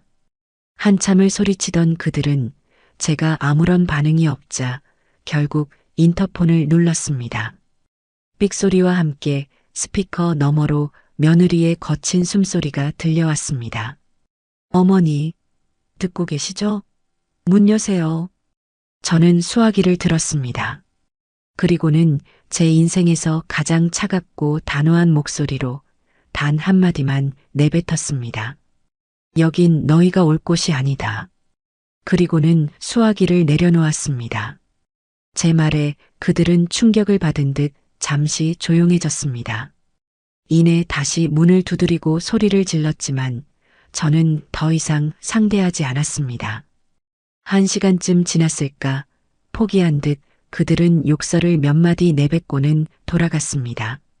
저는 그들이 사라진 것을 확인하고 나서야 자리에서 일어났습니다. 그리고는 집안의 모든 잠금 장치를 다시 한번 확인했습니다. 제 인생의 문은 이제 그들에게 영원히 셔터를 내린 것이었습니다. 시간이 흐르고 제게는 평화로운 일상이 찾아왔습니다. 하지만 그들에게는 시련의 계절이 시작된 모양이었습니다.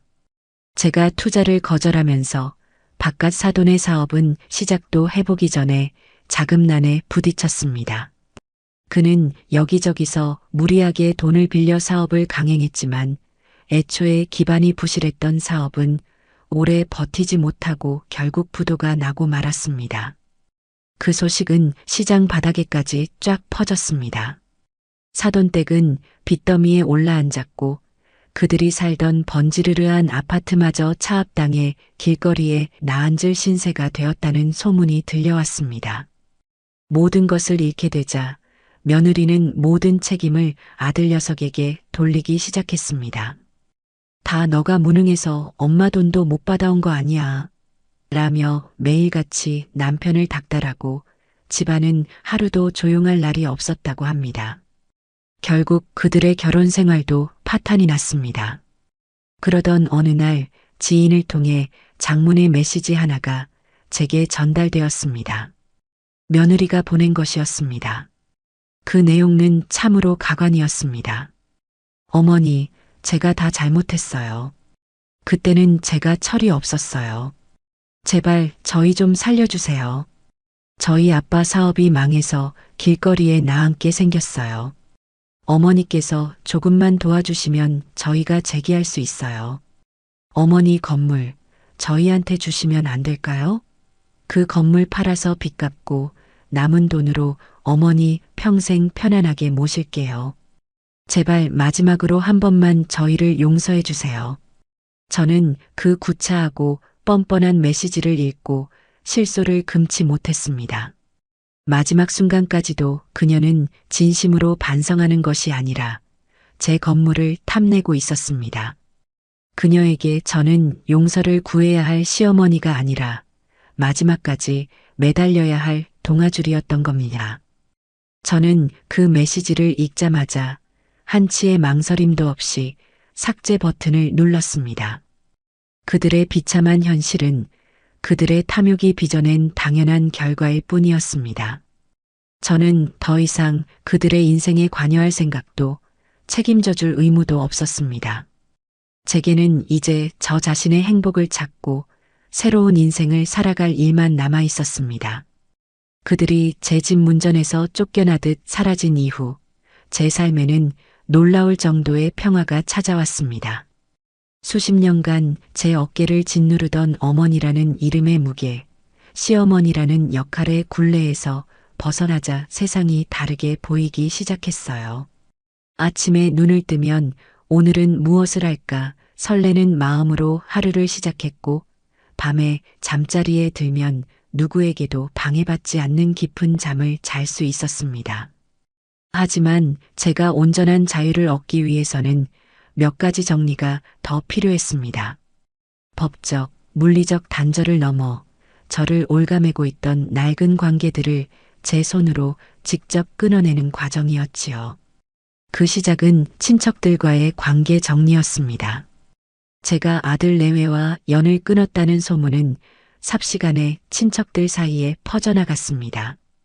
아니나 다를까 며칠 뒤 제게 시누이, 그러니까 아들 녀석에게는 고모가 되는 사람에게서 전화가 걸려왔습니다.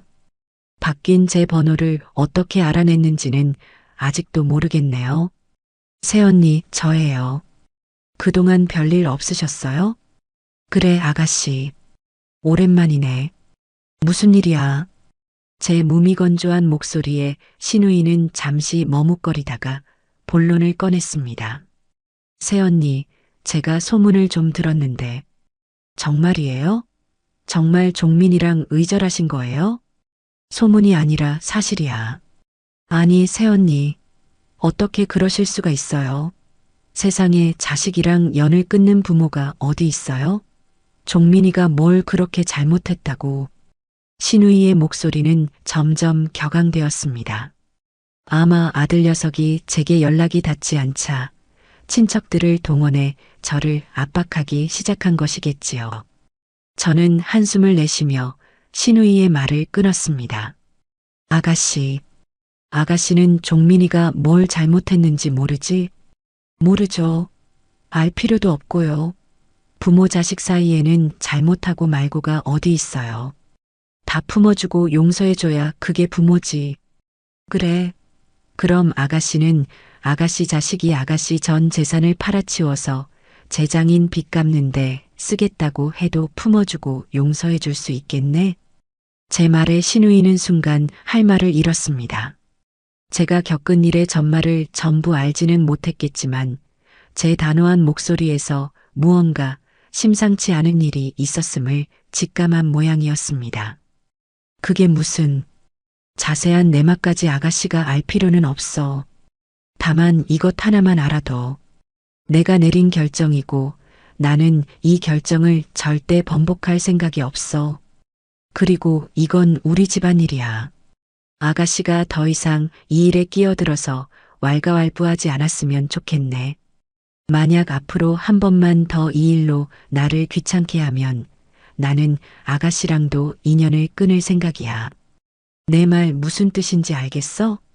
제 싸늘한 경고에 시누이는 아무 대답도 하지 못했습니다.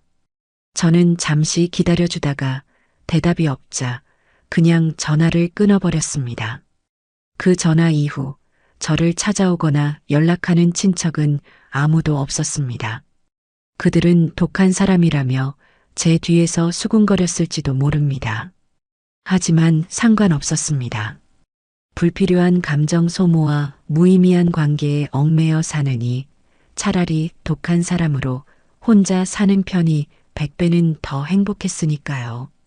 인간관계를 정리하고 나니 제게는 온전히 저만을 위한 시간이 주어졌습니다. 저는 그동안 하고 싶었지만 자식을 키우고 가게를 운영하느라 엄두도 내지 못했던 일들을 하나씩 해보기로 마음먹었습니다. 그 첫 번째는 평생의 꿈이었던 세계 일주를 준비하는 것이었습니다. 물론 한 번에 전 세계를 다 돌아볼 수는 없으니 가장 가고 싶었던 곳부터 차근차근 다녀오기로 했지요. 저는 동네에서 가장 큰 여행사를 찾아갔습니다. 두꺼운 여행 책자들이 가득 꽂힌 사무실에 들어서자 젊은 시절의 설렘이 되살아나는 기분이었습니다. 상담 직원은 혼자 여행사를 찾은 제 모습을 보고는 조금 의아해했지만 이내 친절하게 저를 맞았습니다. 손님, 어디 특별히 가고 싶으신 곳이라도 있으신가요? 네, 스페인이요. 플라멩코도 직접 보고 가우디가 지은 건물들도 보고 싶어요. 젊은 시절 텔레비전에서 본 스페인의 정열적인 풍경은 제게 깊은 인상을 남겼습니다. 언젠가 꼭 한번 가보리라 다짐했지만 그 꿈은 팍팍한 현실 속에서 빛바랜 사진처럼 잊혀갔지요. 이제야 그 빛바랜 꿈을 다시 꺼내들 수 있게 된 겁니다. 직원은 제게 여러 가지 스페인 여행 상품을 보여주었습니다. 단체로 우르르 몰려다니며 정해진 코스를 도는 패키지 여행부터 자유롭게 원하는 곳을 다닐 수 있는 자유여행까지 종류도 다양했습니다. 저는 이걸로 할게요. 한 달 동안 스페인 전체를 여유롭게 돌아보는 자유여행 상품으로요. 제 선택에 직원은 조금 놀란 눈치였습니다. 제 나이의 여자 혼자, 그것도 한 달 동안 자유여행을 떠나는 것은 흔한 일이 아니었으니까요. 손님, 괜찮으시겠어요? 자유여행은 직접 길도 찾으셔야 하고 언어 문제도 있을 수 있는데요. 괜찮아요. 지금부터 배우면 되죠. 길이야 물어 가면 될 테고. 이 나이까지 식당 하나 운영하면서 산전수전 다 겪었는데 그까짓 거 하나 못하겠어요? 제 당당한 대답에 직원은 이내 미소를 지으며 고개를 끄덕였습니다. 저는 그 자리에서 바로 비행기 표와 숙소를 예약했습니다. 집으로 돌아오는 길에 서점에 들러 스페인어 회화책과 여행 가이드북도 여러 권 샀습니다. 그날부터 제 하루는 스페인으로 채워지기 시작했습니다. 아침에는 스페인어 단어를 외우고 오후에는 가이드북을 보며 여행 동선을 짰으며 저녁에는 인터넷으로 스페인 관련 다큐멘터리를 찾아보았습니다. 아들과 며느리에게 얽매여 살았던 지난 세월이 까마득하게 느껴질 만큼 하루하루가 새롭고 즐거웠습니다. 그러던 어느 날 저는 우연히 지역 신문에서 보육원 아이들을 위해 식사 봉사를 할 자원봉사자를 구한다는 작은 광고를 보게 되었습니다. 그 순간 제 머릿속에 번개처럼 스치는 생각이 있었습니다. 평생을 해온 요리. 그것은 제게 생계수단이자 고단한 노동이었지만 동시에 제가 가장 잘하고 가장 자신 있는 일이기도 했습니다. 제 재능을 좋은 곳에 쓸 수 있다면 그것 또한 새로운 삶의 큰 기쁨이 될 수 있겠다는 생각이 들었어요. 저는 망설임 없이 광고에 적힌 번호로 전화를 걸었습니다. 그리고 며칠 뒤 두근거리는 마음으로 보육원을 찾아갔습니다. 낡고 허름한 건물이었지만 그 안은 아이들의 웃음소리로 가득 차 있었습니다. 원장님은 제 이력을 듣고는 두 손을 잡으며 반가워했습니다. 어머님께서 평생 식당을 하셨다고요? 아이고, 저희에게는 정말 하늘이 내려주신 천사나 다름없으십니다. 그날부터 저는 일주일에 3번 보육원을 찾아 아이들을 위한 식사를 만들기 시작했습니다.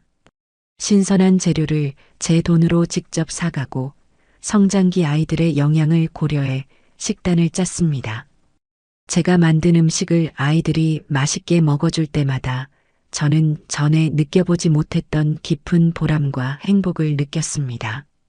아이들은 처음에는 저를 낯설어 했지만 이내 요리 할머니라 부르며 저를 따르기 시작했습니다.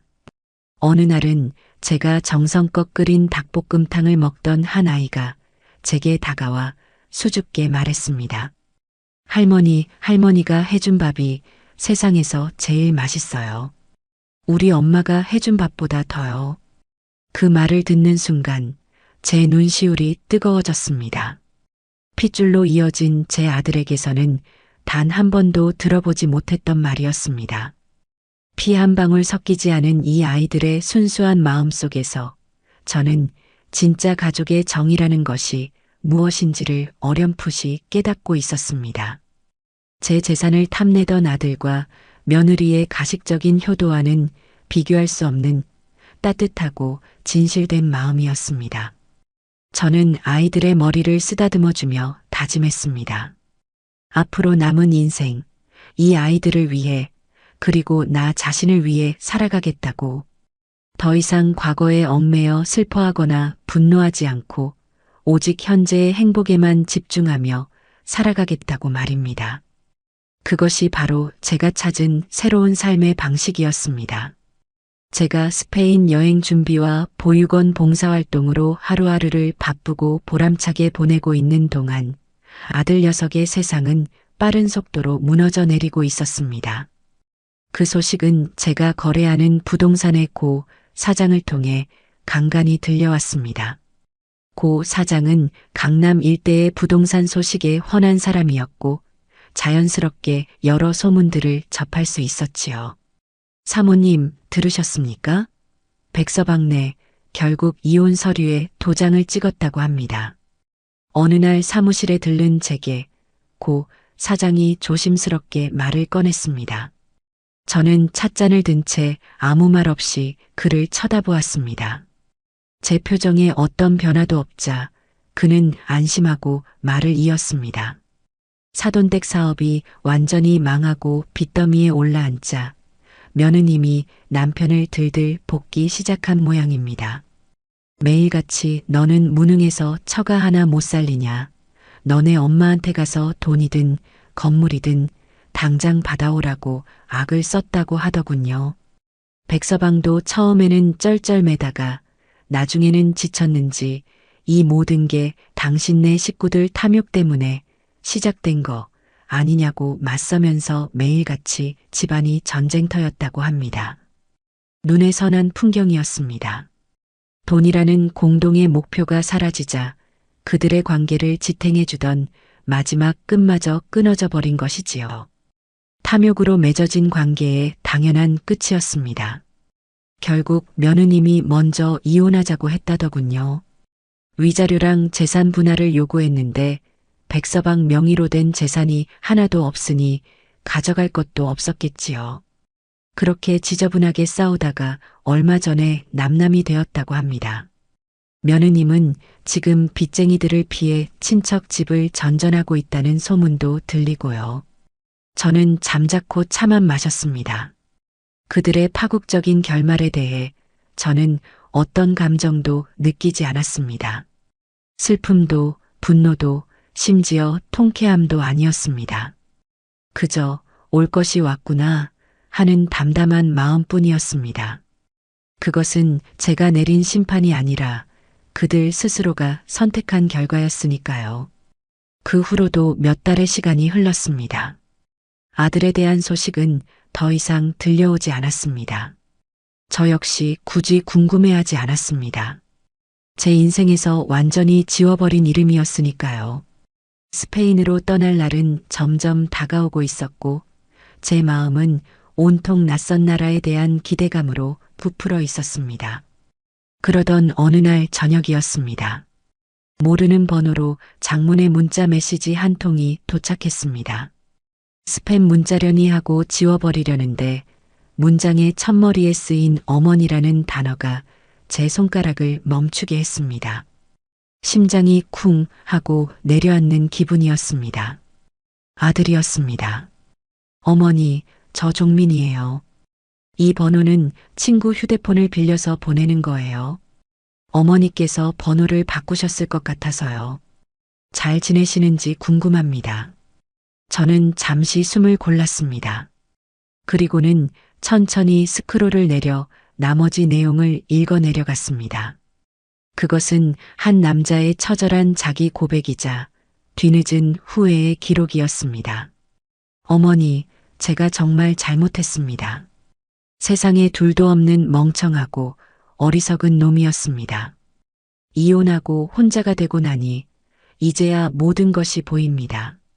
제가 얼마나 제정신이 아니었는지, 어머니께 얼마나 큰 상처를 드렸는지 이제야 뼈저리게 깨닫고 있습니다. 서미정 씨와 그 가족들은 처음부터 제 돈이 아니라 어머니의 돈을 보고 접근했던 거였습니다. 저는 그들의 감언이설에 눈이 멀어, 제 욕심에 눈이 멀어, 제 평생의 가장 큰 버팀목이었던 어머니를 헌신짝처럼 내버렸습니다. 용서받지 못할 죄를 지었습니다. 문자는 계속 이어졌습니다. 그는 이혼 후 회사도 그만두고 작은 원룸에서 폐인처럼 살고 있다고 했습니다. 매일 밤 술로 지새우며 후회와 자책 속에서 살고 있다는 말도 적혀 있었습니다. 어머니, 염치 없는 부탁인 줄 압니다. 하지만 단 한 번만, 마지막으로 딱 한 번만이라도 어머니 얼굴을 뵙고 싶습니다. 뵙고 무릎 꿇고 사죄드리고 싶습니다. 다시 아들로 받아달라는 말은 하지 않겠습니다. 그저 제 어리석음을 용서받고 사람답게 살고 싶을 뿐입니다. 제발 한 번만 기회를 주십시오, 어머니. 문자의 마지막은 눈물 자국이라도 번진 듯 흐릿했습니다. 저는 휴대폰을 내려놓고 창밖을 바라보았습니다. 어둠이 내린 도시의 야경이 아름답게 펼쳐져 있었습니다. 아들의 문자를 읽고 나니 마음 한구석이 아릿하게 저려왔습니다. 분노나 증오는 아니었습니다. 그저 한때는 제 전부였던 존재가 완전히 망가져 내렸다는 사실에 대한 깊은 허무함과 슬픔이었습니다. 잠시 동안 저는 흔들렸습니다. 그래도 내 배 아파 낳은 자식인데 이렇게까지 망가졌다는데 마지막으로 한 번은 만나줘야 하는 게 아닐까 하는 생각이 고개를 들었습니다. 어미로서의 본능적인 연민이었을 겁니다. 하지만 저는 이내 고개를 저었습니다. 지금 제가 느끼는 이 연민은 제 남은 인생을 다시 한번 수렁으로 밀어넣을 수 있는 위험한 독이었습니다. 녀석이 흘리는 눈물은 진정한 반성의 눈물일까요? 아니면 모든 것을 잃고 기댈 곳 하나 없어진 자가 마지막으로 지푸라기라도 잡고 싶어 흘리는 동정의 눈물일까요? 저는 후자라고 확신했습니다. 만약 제가 지금 녀석을 만나주고 용서해 준다면 녀석은 분명 다시 제게 기대려 할 것입니다. 처음에는 그저 밥 한 끼, 잠자리 하나로 시작되겠지만 결국에는 다시 제 인생의 거머리처럼 달라붙어 저를 갉아먹겠지요. 저는 이 평화로운 일상을, 제 손으로 쟁취한 이 완벽한 자유를 다시는 빼앗기고 싶지 않았습니다. 아들의 인생은 이제 아들 스스로가 책임져야 할 몫이었습니다. 넘어져도 제 힘으로 일어나야 하고 망가졌어도 제 힘으로 다시 자신을 일으켜 세워야 했습니다. 제가 해줄 수 있는 것은 아무것도 없었고 또 해주고 싶지도 않았습니다. 저는 잠시 동안 아들의 문자를 말없이 내려다보았습니다. 그리고는 어떤 감정의 동요도 없이 그 문자를 꾹 눌러 삭제해버렸습니다. 제 휴대폰 화면에서 아들의 마지막 절규가 사라지는 순간 제 마음속에 남아있던 마지막 미련의 찌꺼기마저 깨끗하게 사라지는 기분이었습니다. 창밖의 야경은 여전히 아름다웠고 제 마음은 다시 평온을 되찾았습니다. 흔들리지 않는 마음. 그것은 제가 지난 세월의 고통 속에서 얻어낸 가장 값진 보물이었습니다. 드디어 스페인으로 떠나는 날이 밝았습니다. 이른 아침부터 공항으로 향하는 제 발걸음은 구름 위를 걷는 것처럼 가벼웠습니다. 커다란 여행 가방 하나를 끌고 공항에 들어서는 순간 저는 완전히 다른 세상에 온 듯한 기분이었습니다. 각기 다른 언어와 다른 목적지를 가진 수많은 사람들이 설렘과 기대를 안고 분주하게 움직이고 있었습니다. 그 활기찬 에너지 속에서 저는 더 이상 외로운 늙은이가 아니었습니다. 새로운 세상을 향해 첫 발을 내딛는 당당한 한 명의 여행자였습니다. 출국 수속을 모두 마치고 비행기 탑승을 기다리며 라운지에 앉아 커피를 마시고 있었습니다.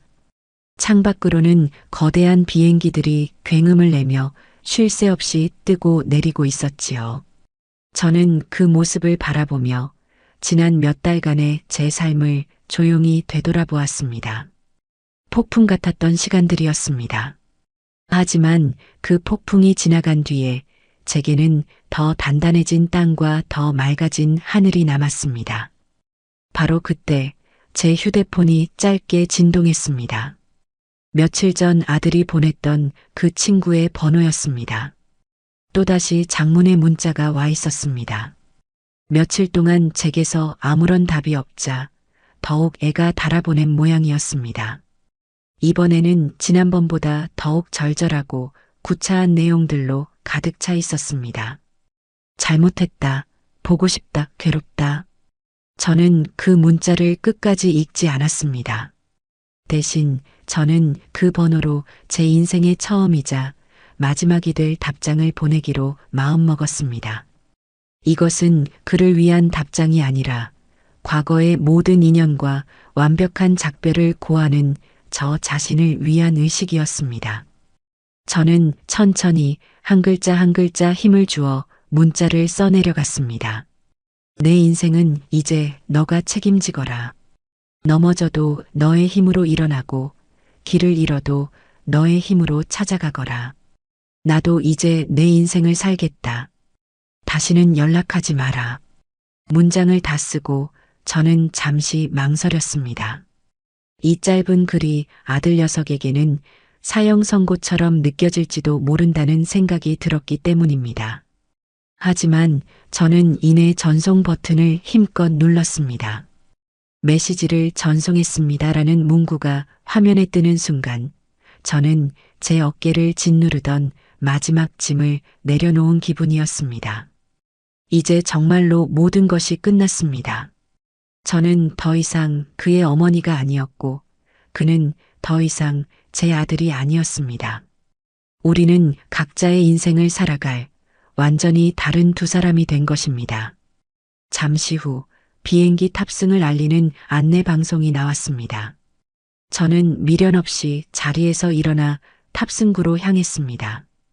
비행기에 올라 창가 자리에 앉자 거대한 동체가 서서히 움직이기 시작했습니다. 활주로를 달려 힘차게 하늘로 날아오르는 순간 제 발 아래로 펼쳐진 대한민국의 풍경이 점점 작아지는 것을 보며 저는 조용히 눈을 감았습니다. 제 인생의 일막이 그렇게 막을 내리고 있었습니다. 스페인에서의 한 달은 꿈 같은 시간이었습니다. 마드리드의 프라도 미술관에서 벨라스케스와 고야의 그림에 감탄하고 세비야의 어느 작은 타블라오에서 심장을 울리는 플라멩코 공연에 넋을 잃었으며 바르셀로나에서는 가우디의 상상력이 빚어낸 경이로운 건축물들 사이를 거닐었습니다. 처음에는 낯설었던 언어와 문화도 시간이 지나면서 점점 익숙해졌습니다. 저는 용기를 내어 서툰 스페인어로 길을 묻고 음식을 주문했으며 시장 상인들과 흥정을 하기도 했습니다. 여행 중에 저는 저처럼 홀로 여행 온 멋진 친구들도 많이 사귀었습니다. 캐나다에서 온 은퇴한 교사, 호주에서 온 젊은 화가, 일본에서 온 사업가. 우리는 나이와 국적은 달랐지만 자유를 사랑하고 새로운 경험을 즐긴다는 공통점 하나만으로 금세 친구가 되었습니다. 우리는 함께 맛있는 음식을 먹고 와인을 마시며 각자의 인생에 대해 이야기했습니다. 그들과의 대화 속에서 저는 세상이 얼마나 넓고 얼마나 다양한 삶이 존재하는지를 깨달았습니다. 아들과 며느리라는 좁은 울타리 안에 갇혀 살았던 지난날의 제가 우물 안개구리처럼 느껴졌습니다. 한 달의 시간이 흐르고 저는 완전히 새로운 사람이 되어 한국으로 돌아왔습니다. 제 얼굴에는 자신감과 활기가 넘쳤고 제 마음은 세상에 대한 긍정적인 에너지로 가득 차 있었습니다. 저는 돌아오자마자 보육원 봉사활동을 다시 시작했고 다음 여행지를 물색하며 새로운 계획을 세웠습니다. 제 인생은 더 이상 과거에 얽매이지 않고 오직 미래를 향해 나아가고 있었습니다. 어느 날 집으로 돌아오니 우편함에 낡은 편지 한 통이 꽂혀 있었습니다. 발신인 주소는 없었지만 봉투 위에 쓰인 제 이름을 보는 순간 저는 직감적으로 누가 보냈는지를 알 수 있었습니다. 아들이었습니다. 제가 휴대폰 번호를 차단하자 최후의 수단으로 손편지를 보낸 것이겠지요. 저는 잠시 망설이다가 편지를 들고 집으로 들어왔습니다. 그리고 식탁에 앉아 편지를 개봉했습니다. 그 안에는 삐뚤빼뚤한 글씨로 빼곡하게 채워진 그의 절규와 후회가 담겨 있었습니다. 모든 것을 되돌리고 싶다는 단 한 번만이라도 예전으로 돌아가고 싶다는 애원이었습니다. 저는 그 편지를 마지막 문장까지 조용히 다 읽었습니다. 그리고는 아무 말 없이 자리에서 일어나 서재에 있는 문서 세단기로 향했습니다. 저는 조금의 망설임도 없이 아들의 편지를 세단기 입구에 밀어 넣었습니다. 윙 하는 기계음과 함께 그의 절절한 후회가 담긴 편지는 순식간에 가늘고 긴 종이 조각이 되어 제 눈앞에서 사라졌습니다. 저는 잘게 조각난 종이들을 쓰레기통에 털어넣고 창가로 가 제가 아끼는 화초에 물을 주었습니다. 창밖으로는 따스한 가을 햇살이 쏟아져 내리고 있어요. 저는 향긋한 국화차를 한 잔 타서 의자에 앉아 그 햇살을 온몸으로 느꼈습니다. 더 이상 제 마음속에는 어떤 분노도 슬픔도 미련도 남아있지 않습니다. 오직 평온함과 자유, 그리고 앞으로 펼쳐질 제 인생에 대한 설렘만이 가득합니다.